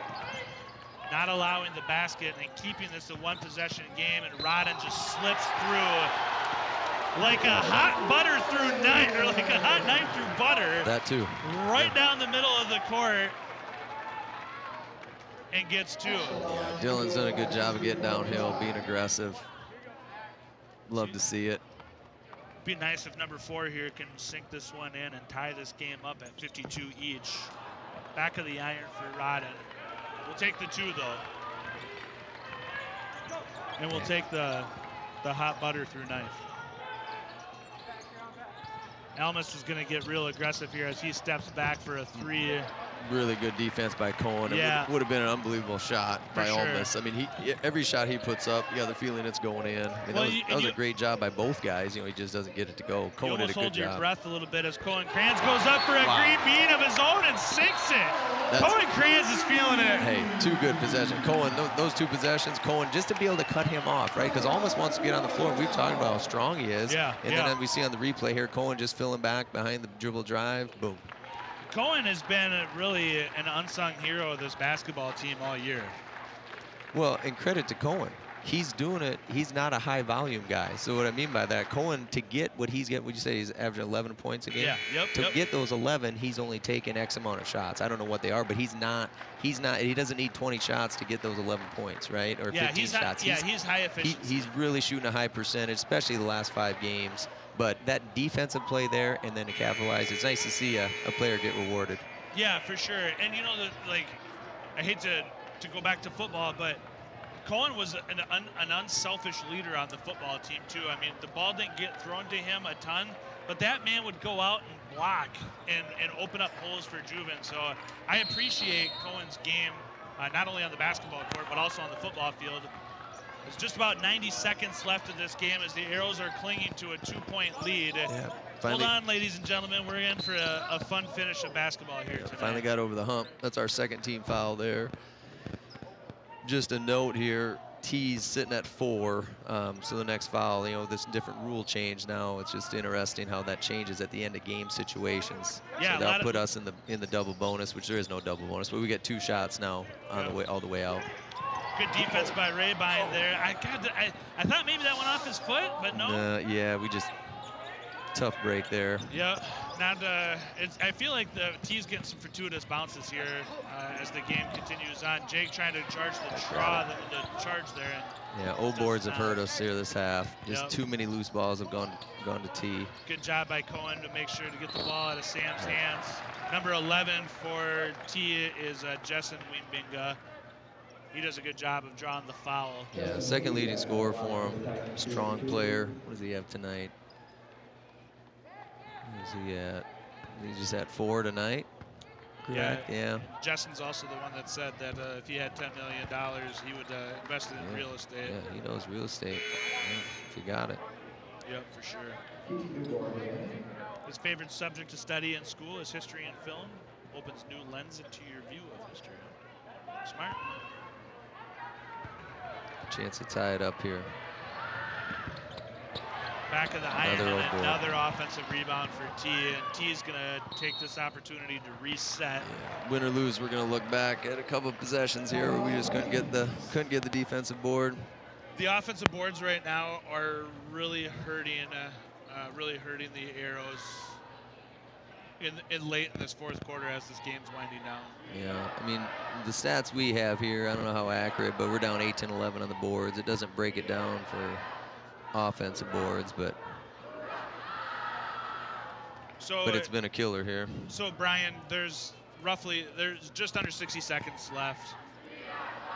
What's McClellan's message in that huddle right now? Well, he first and foremost is going to take 5 seconds to remind him about rebounding the basketball, especially on a free throw. Those are the ones that just keep you up at night. Yeah. And then, we got, again, we got a lot of possessions probably here in this game, potentially, right? You have just under a minute. There's probably going to be a lot of possessions, a lot of things that happen here. Another great game here at the arena. Yeah, fantastic game at the Watertown Civic Arena. So where does T have the ball at? We over here on the side? Yep. So they got a full clock over here on the side. I mean, first and foremost, what are you doing? You're talking about what are we doing on Almas, right? Because they're going to go to him, right? They're going to go to him. What's our game plan on him here for this possession? Do we change anything up? Looks like actually we got Marcus that will start out on him, but not going crazy, not doing anything different. But you know where they're going to go here. Yeah, let's see if that comes to fruition here as Almas does get the ball. Raybine is going trying to get it to him down low again. Yep. Marcus did a good job at jumping it. Good help side defense there by Raybine as it forces the turnover to Engstrom. Engstrom takes his time, hangs on to it. No. Don't turn it over again, and it does get turned over. Got a trap there and just kind of handed the ball over. Good job by Rodden staying in front. Great defense by Rodden as the ball goes in and out. Chin it. Don't dribble it. There you go. Oh, they got a good look. Almost got a good look with good defense, right? Great job. I don't know how that ball didn't go in. It went in and out, and then probably in and out again. So who we got on the line? Caden Beauchamp's on the line? Yeah, we got Beauchamp on the line. Need to get one here. Caden Beauchamp at the line, 40-2. He is a 65% free throw shooter on the year. 6'3" senior forward. That's the tough one. Yeah. That's really the tough one. It takes a ton of pressure off you on the second one. So probably make or miss. They're going to get up court call timeout. Coach Weber's over there calling for it. They'll draw something up depending on what they need. May get an old board. That's going to be our ball. Great job by Raybine. Marcus Raybine, little hustle there. Sensational job of Raybine underneath. See the replay here, brought to you by Dakota Land Federal Credit Union. Oh yeah, arrow ball. Yep. Good call by Donut down there. Yeah, great call as he was right on top of it. Titans are going to call a timeout. We're going to take a quick 30-second timeout here, catch our breath, and then we're going to come back and we won't go away until this game's over.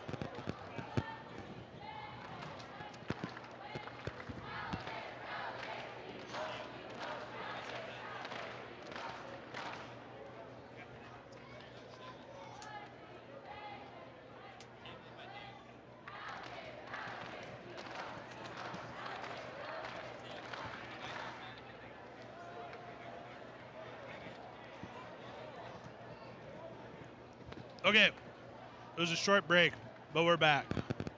Get some water. Are you all set now? Ready. Edge of my. Gotta get my microphone. There you go. Edge of my seat, Sam. Edge of my seat. Another tight one. Last one I did with you, the Pier game. That was a tight one. Yeah. Remember that? Yep. They had that was a great look game. at the end, in and out, right here. T had a good look, but take away some of the old boards we've given up. We've done a better job in the last 2.5 minutes. We stepped up the intensity defensively. Yep. Yes, T missed some shots. Sure. But I could, you could just see we stepped it up on the defensive end. Now on the offensive end here, we just got to take care of it. Okay, take care of it. You're going to get fouled. If they don't get a steal, they're going to foul, right? Arrows got 5 turnovers to T's 13, and but really that none of that matters at this point. as so we got 19.2 seconds So left. we got, free throw shooting wise on the court, we got plenty of guys to knock down free throws. We got Cohen taking it out, probably looking to try to get it to Dylan, get it out of the corner. Does a good job there, draws the foul, goes to the line for 2 shots here. And this is, this new rule change with the fouls. Yeah. Instead of being a 1-and-1 here, he's going to get 2. Yeah, it does change the game. It changes the end of the game. Some people like it, some people don't. Some people want you to earn that bonus free throw.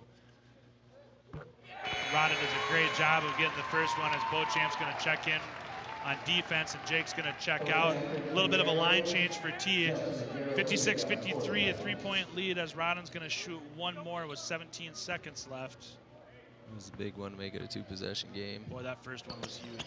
Got it. Great job by the senior leader making it a 2-possession game. 57-53 Arrows. We're going to stay here as there's a timeout on the court.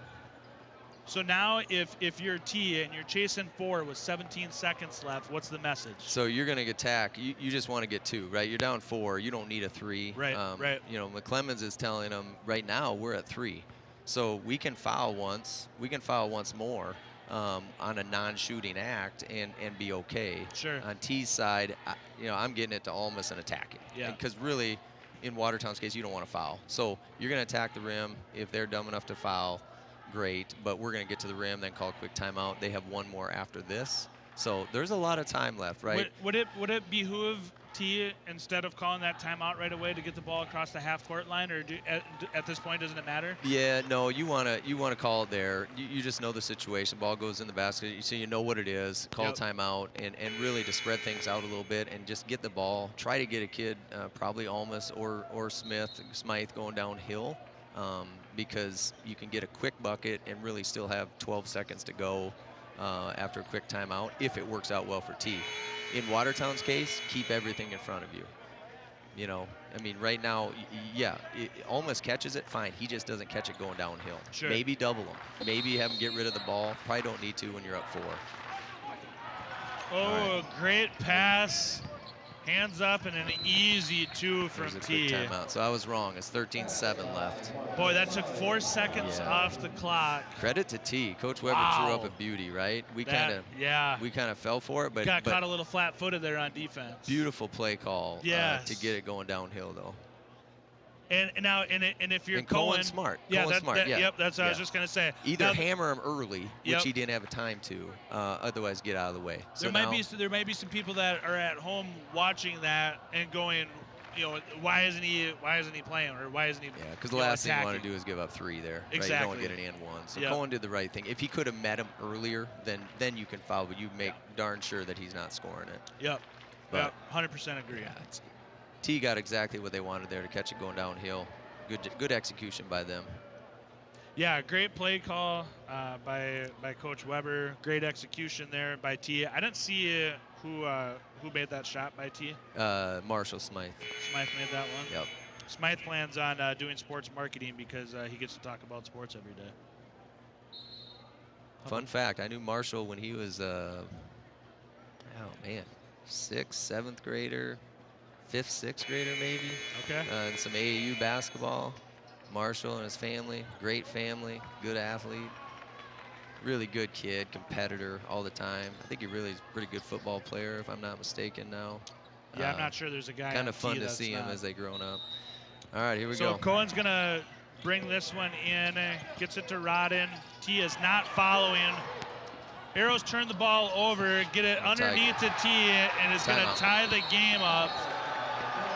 Great defense, great team defense from T, forcing the turnover, keeping their composure, getting a wide open look, and tying this game up with 5.4 seconds left. Yeah, we get it to the right guy who we wanted it. I think Dylan just was in a hurry to get rid of it. And, he caught it in the corner. And if he had it back, Dylan would hang on to it, right? Because in this, all we want to do is get it in, and they're going to foul us. So what are the odds that we talked about before the game, about the Arrows last game losing on a heartbreaking last-second shot, that they bookend it with the last-second shot of their own to win it? Yeah, we'll take it.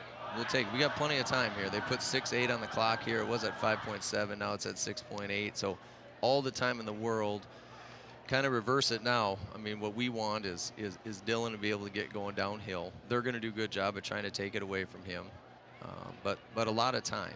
So you're looking to drive here more than you're looking to shoot, correct? Yeah, you're attacking the basket. Two things: one, get to the hoop for the easiest shot you can get. Second thing, make a ref make a decision on a foul call.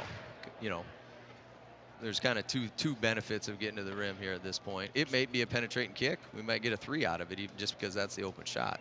But we're going to have time if we're able to get the ball going downhill here. If you're the ref, is that in your mind? Like, you're only going to call this foul if it's completely egregious and everybody in the arena sees it?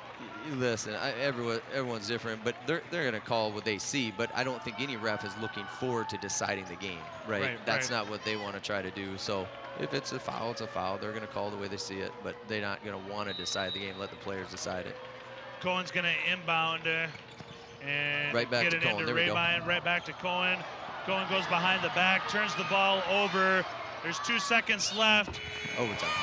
T heaved it up a little early. There was 2 seconds left on the clock, but that's a tough situation to be in, right? I mean, 2 seconds is a long time, but your heart's racing. Hard to know. It's hard to know for him to know how much time's left.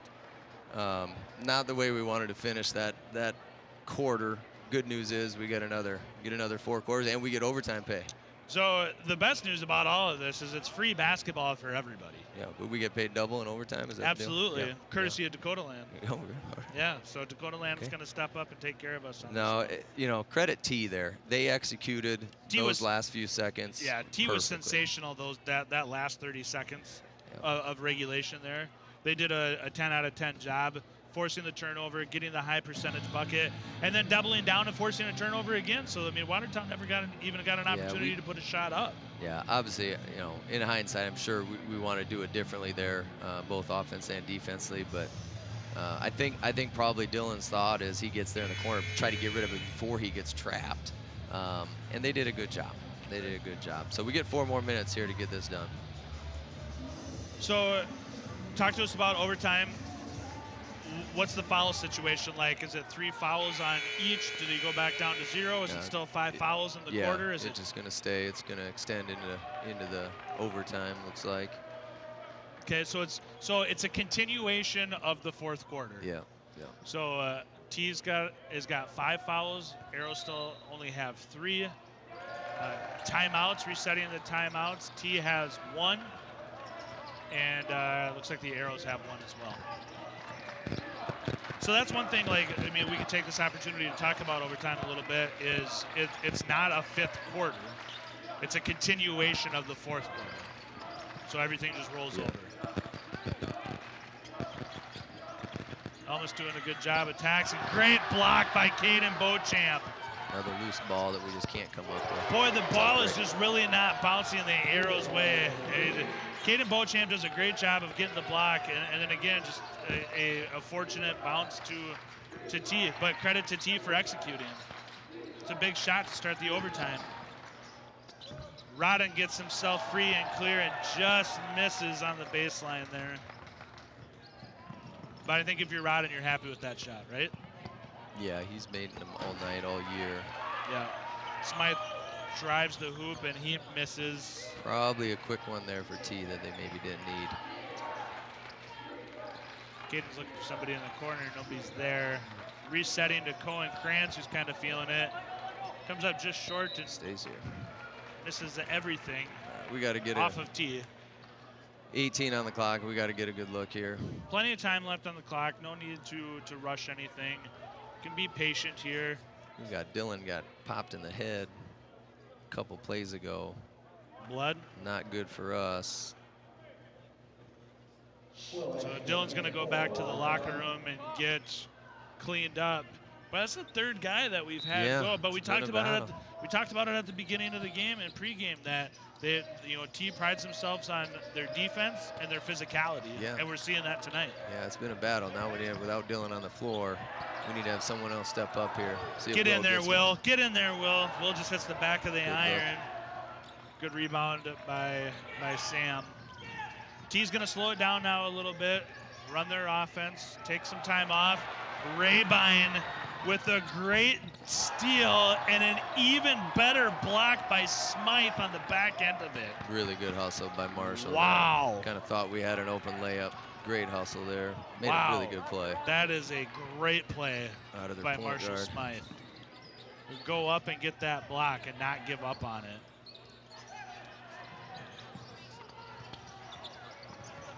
Great defense there by Caden. Just a little too aggressive at the end. Does have a foul to give, a team foul. That'll be number 4. Yeah, and that one's tough. Caden's doing a good job of playing hard, and yes, we only have 3 fouls. They don't go to line, but it's 12 seconds on the shot clock there. So we got Dylan coming back into the game. Yeah, you're right. We had 3 guys have gone into the training room here. Yeah, yep. It's been a physical game for sure. Just about 90 seconds left in the overtime period here as Marshall Smythe is going to get a wide open 3. Got to board go it. in and out. Jake does a good job of corralling that one. Jake's going to bring the ball up court, hand it off to Caden. Back to Rodden. See if Rodden can maybe get a step. I thought maybe he was asking for isolation, but he's asking everybody to move. We're not really moving a whole lot right now in Norbury. A little stagnant. We're trying to run a set. Half the guys ran, half of them didn't. Now we got to clear it out, and Dylan's got to go to work. Yep, Dylan directing traffic. Ball's on the ground. Everybody's on the ball. Loose ball. Shot clock violation. Great hustle job by the Arrows. I mean, everybody's diving, everybody's hustling after it, but just an empty possession. Yeah, both teams diving all over the place there. Yeah. Both teams want it, but we just got late in the clock. We tried to run a set, didn't execute it, got late in the clock, and then Dylan gets caught up. Coach Weber did say, the coach of T area, he said that their schedule has been brutal and they're battle tested. And I think we're seeing that now, but we're seeing that from the Arrows too. Yeah, I think both teams have proven all year that they're battle tested. And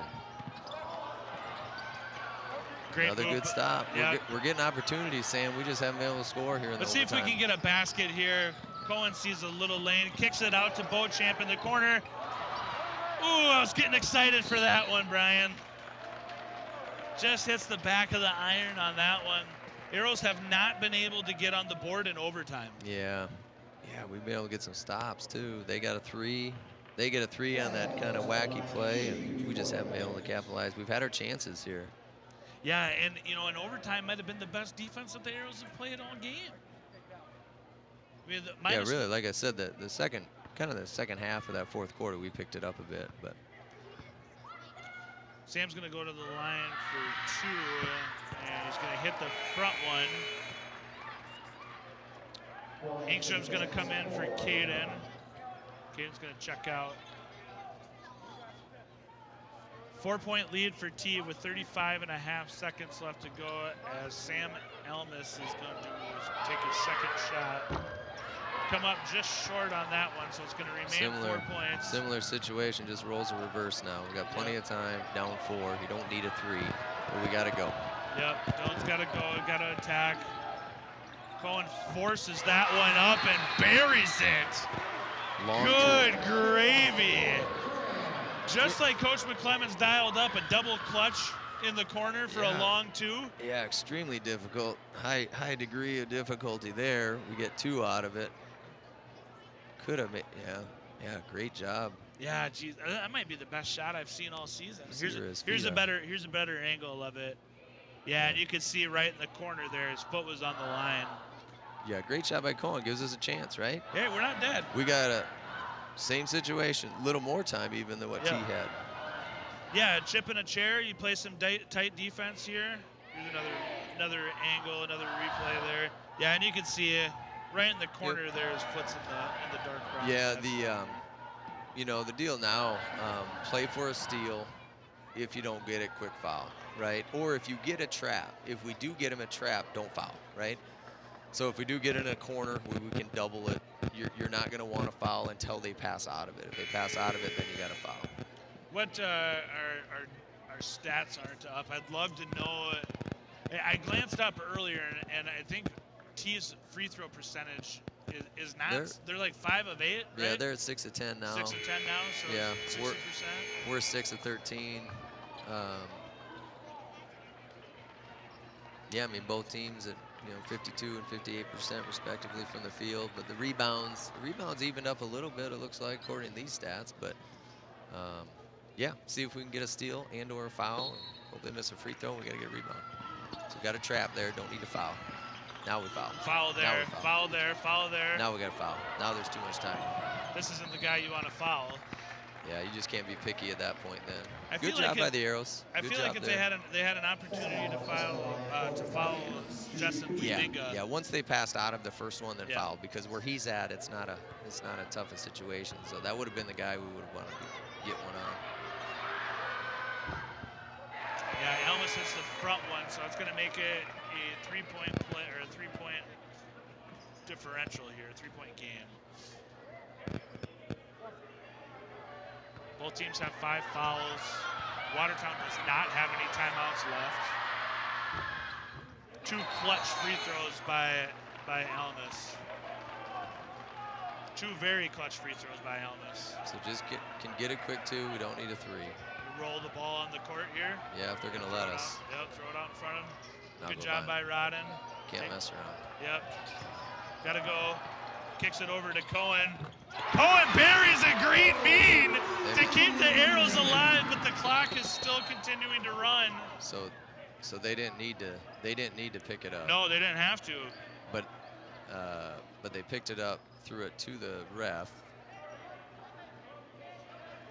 So as it sits right now, there's 1.2 seconds left. But now walk us through that, because they did not need to.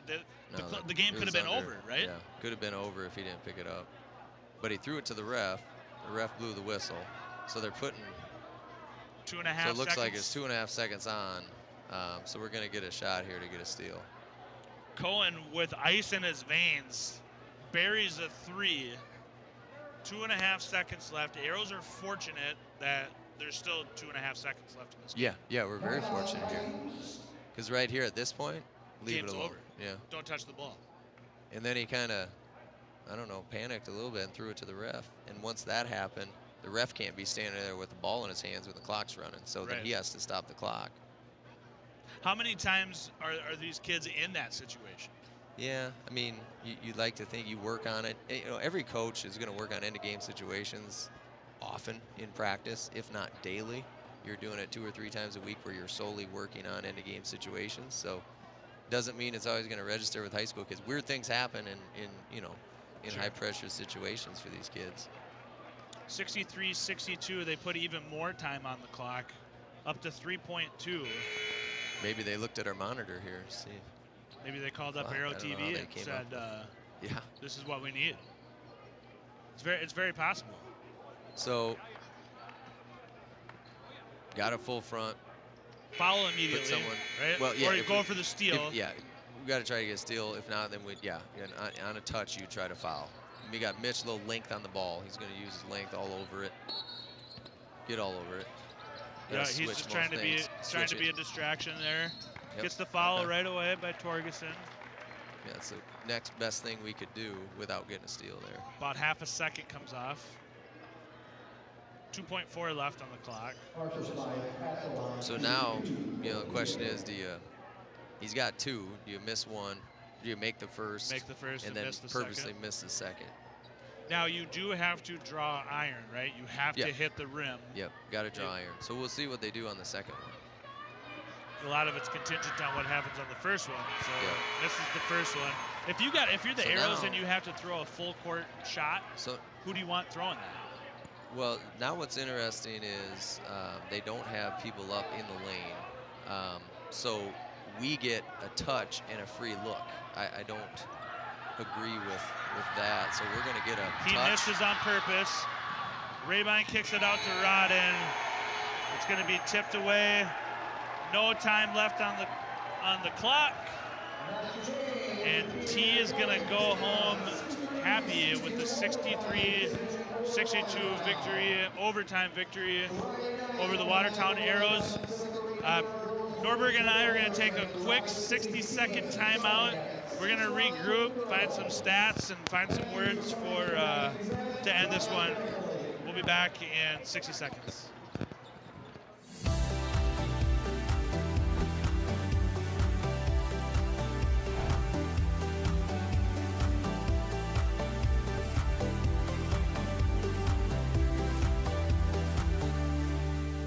Come to Sharp Automotive Group, where we're here to help you find the best deal in town. We have the largest truck inventory in Northeast South Dakota and the best selection of cars and SUVs too. You'll get the best price the first time and the best selection. So stop in today at Sharp Automotive Group.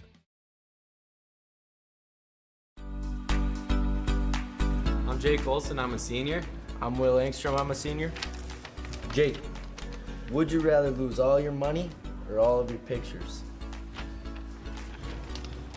All my pictures. All right. Would you rather be really beautiful or really smart? Probably really smart. You have to give it up for 1 week. Your phone or showering? 1 week, no phone. During basketball season, probably phone. Fair enough. Be honest. Are some babies just kind of ugly? Very. Who's your celebrity crush?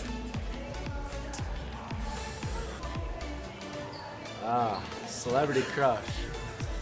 I don't got one. No, I'm going. No, I I'm don't- gonna hold you to that answer. No one. All right. Crop circles. Are they real or just hoaxes? Probably real. I think aliens are probably real. There you go. What's your guilty pleasure? Fortnite. OG Fortnite for sure. I agree. Good talking to you. Yep.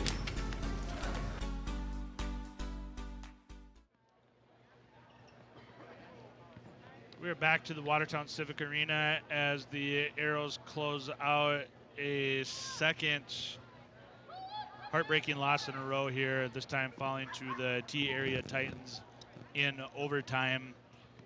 Brian, tell us the difference in the game. Yeah, you know, they came out to start the second half and kind of set the tone. They got 5 quick ones. I think almost got five of the first 5 points. But and then I thought we kind of then go back and forth. It was kind of a role reversal. We kind of had the lead most of the first half, and the second half they come out, get the lead, keep it up until you know, you get to the end of regulation, where I thought we did a great job the last 2.5 minutes of the fourth quarter to get the lead.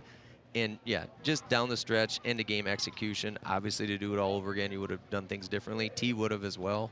And then we get into overtime, and we couldn't score the basket. But they gave us opportunities. They hit a quick three on a kind of a crazy possession, and then they didn't score. We didn't score for most of the overtime. But at the end of the day, it seemed like all the loose balls went to T on their end in the second half. Yeah, right? A lot of fortuitous bounces for sure. Yeah, and the fortuitous, it's too big a word for me to understand, but yeah, both teams really did a good job in different facets. It was a very efficient offensive game for the most part. Both teams shooting over 50%, which is rare. They shoot 58% at the end of the day, Sam, and Coach McClemmons will be the first one to tell you on the radio or whatever that if we give up 58%, we're not going to win a lot of games. And so that's a long rambling answer to your question, but we just can't give up 58%. We got back in the boards there a little bit. Turnovers were in our favor, but it really just came down to a close game. A couple tough things went our way there down the stretch, or went T's way. Yeah, and I think obviously the biggest scenario, the biggest sequence of events in the game was at the end of regulation there. Yeah. Arrows had an opportunity there, up 4. 12 to go. Yeah. Up 4, 12 to go. Yeah. No, up 4 was up 4 like 17 to go. So yeah, it was like 17.4. And then they score at 4 in less than 4 seconds, and then we get the turnover, and that was tough. Yeah, tough sequence of events there for the Arrows at the end of regulation, which led to the overtime.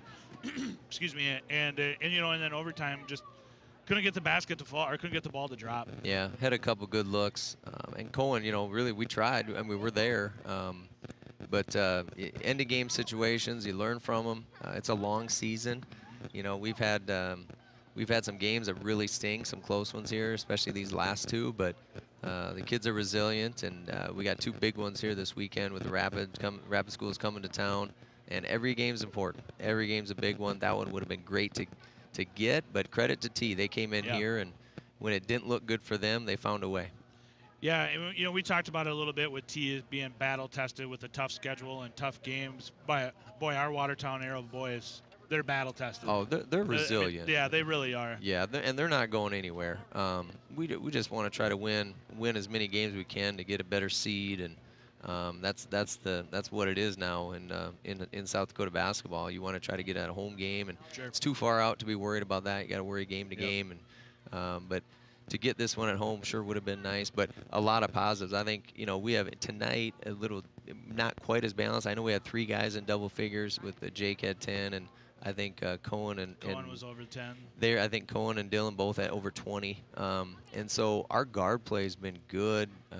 You know, we have a lot of things going our way. It's just hard to see right now, but we really do. We've improved a ton.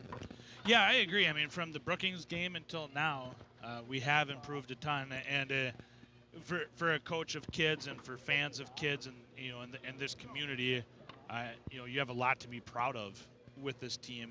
I mean, that's really all you can ask for these kids is just to improve and get better, a little better every day. Yeah. And that's what they're doing. Yeah, and it's easy to root for a team that plays the way they do. So the style they play, it's an unselfish style. You know, you and me talked about some of the offensive possessions, especially in the first half where we're hitting cutters. Their strength is identifying who they are, and they play well together. We just probably got to get a little bit better where we can get stops on the defensive end. Our lack of size at times makes it harder for us to be as effective defensively, but it's something we'll keep working on, I'm sure. And these kids are resilient, and they're going to stick together. So you have that going. You got good things ahead here. Speaking of good things ahead, this Friday, January 19th, we got a doubleheader versus Rapid City Stevens. Girls are going to go at 5:45. The boys are going to go at 7:15. And then we're going to bring it back for some Saturday afternoon basketball on Saturday when we get the girls against Rapid City Central at 12:45. And then the boys are going to go at 2:15. What can you tell us real quickly about Stevens and Central? Well, I haven't done my homework yet, Sam. I know Stevens, Coach Stabner out there, Chris Staber, fun fact, SDSU guy. Very good career. Harrisburg originally, and had a great career at Harrisburg and then SDSU. Chris does a really good job and has a talented team. So they're going to be a tall test on Friday. Stevens is very talented. They have to drive out, right? It's not easy. It's really not easy. Then you got to turn around and play in the afternoon. They got to go to Brookings. I'm assuming they go to Brookings, and then we'll have to turn around, get out of bed, and play that Saturday. That's like pulling teeth sometimes. Sure. That Saturday afternoon game, but big one on Friday. Talented Stevens team. They got size, athleticism. They're really good. But our guys have proven at home we've been very good. So yeah, it'll be a test. We got the girls going too, so doubleheader. Yeah. Come out to the Watertown Civic Arena this weekend. A lot of basketball, a lot of good basketball. Bring your family, good concessions, great people. Speaking of great people, Briley Martin shouts out. She says that she believes, and then she said too much believing. So, but appreciate the positivity there. And Michelle DeYoung said, great broadcast. You guys clearly do your research. Best live stream I've listened to and watched so far. Appreciate the love, Michelle. Super nice. And then Coach Svensson says, hello, Brian Norberg from Coach Svensson. Coach Svenny. He said, you guys did a great job. And by you guys, he means you. Not at all. Yeah, that's Shout out. That's Hey, what exactly meant. So you know, that brings a smile to my face. Svenny, you know, football coach here. Got to the dome. Football coach here. Absolute. Well, yeah. I mean, Coach Svensson, top of the line guy. Very influential coach that absolutely was great for kids. So he's I believe still down in Texas. He was from Texas, came back. He's a South Dakota guy, but we were lucky to have him. Put it that way. Very fortunate to have him when we did. Well, we appreciate Coach Svensson tuning in, and we appreciate everybody tuning in. And before we button this one up, just a quick shout out to our technical director, Brandon Crom. He's in the 9th grade. Cameras was Kyle Gall, Mason Mogg, Jonathan McCorkle. Mason's a 9th grader and already much handsomer than his dad. Better ref too. Yeah, much better ref. Better ref. Yeah, probably just a better overall person. Absolutely. I would think. Yeah, Mogg wouldn't even argue with that. Yeah, no. Jonathan McCorkle, 11th grade. Video board was Carter Miller. He's class of 2023. Carter's a great kid. He does a lot for Aero TV. Replay was Austin Thompson, class of 2015. And then our producer, Ryan Remmers, producer, director, brainchild. All of this stuff with Aero TV cannot be done without Ryan, and he is way back in the class of 1992. These guys do a great job. Yeah, 10 out of 10 job. So that's going to do it for us from the Watertown Civic Arena. Please, please, please, please grab your family, grab your friends. Come out and watch both the boys and girls basketball at the Watertown Civic Arena this Friday and Saturday. Show up and show out for these kids. They'd love to have you here. That'll do it for Brian and I. Appreciate everybody watching at home. Appreciate everybody live in attendance. Quick shout out to Craig Boyens and all he does for Aero TV. Thank you to Dakota Land Federal Credit Union for being a primary sponsor. And thank you to Sharp Chevrolet for coming in and helping out as well. God bless. We'll see everybody in the stadium or in the arena here on Friday and Saturday.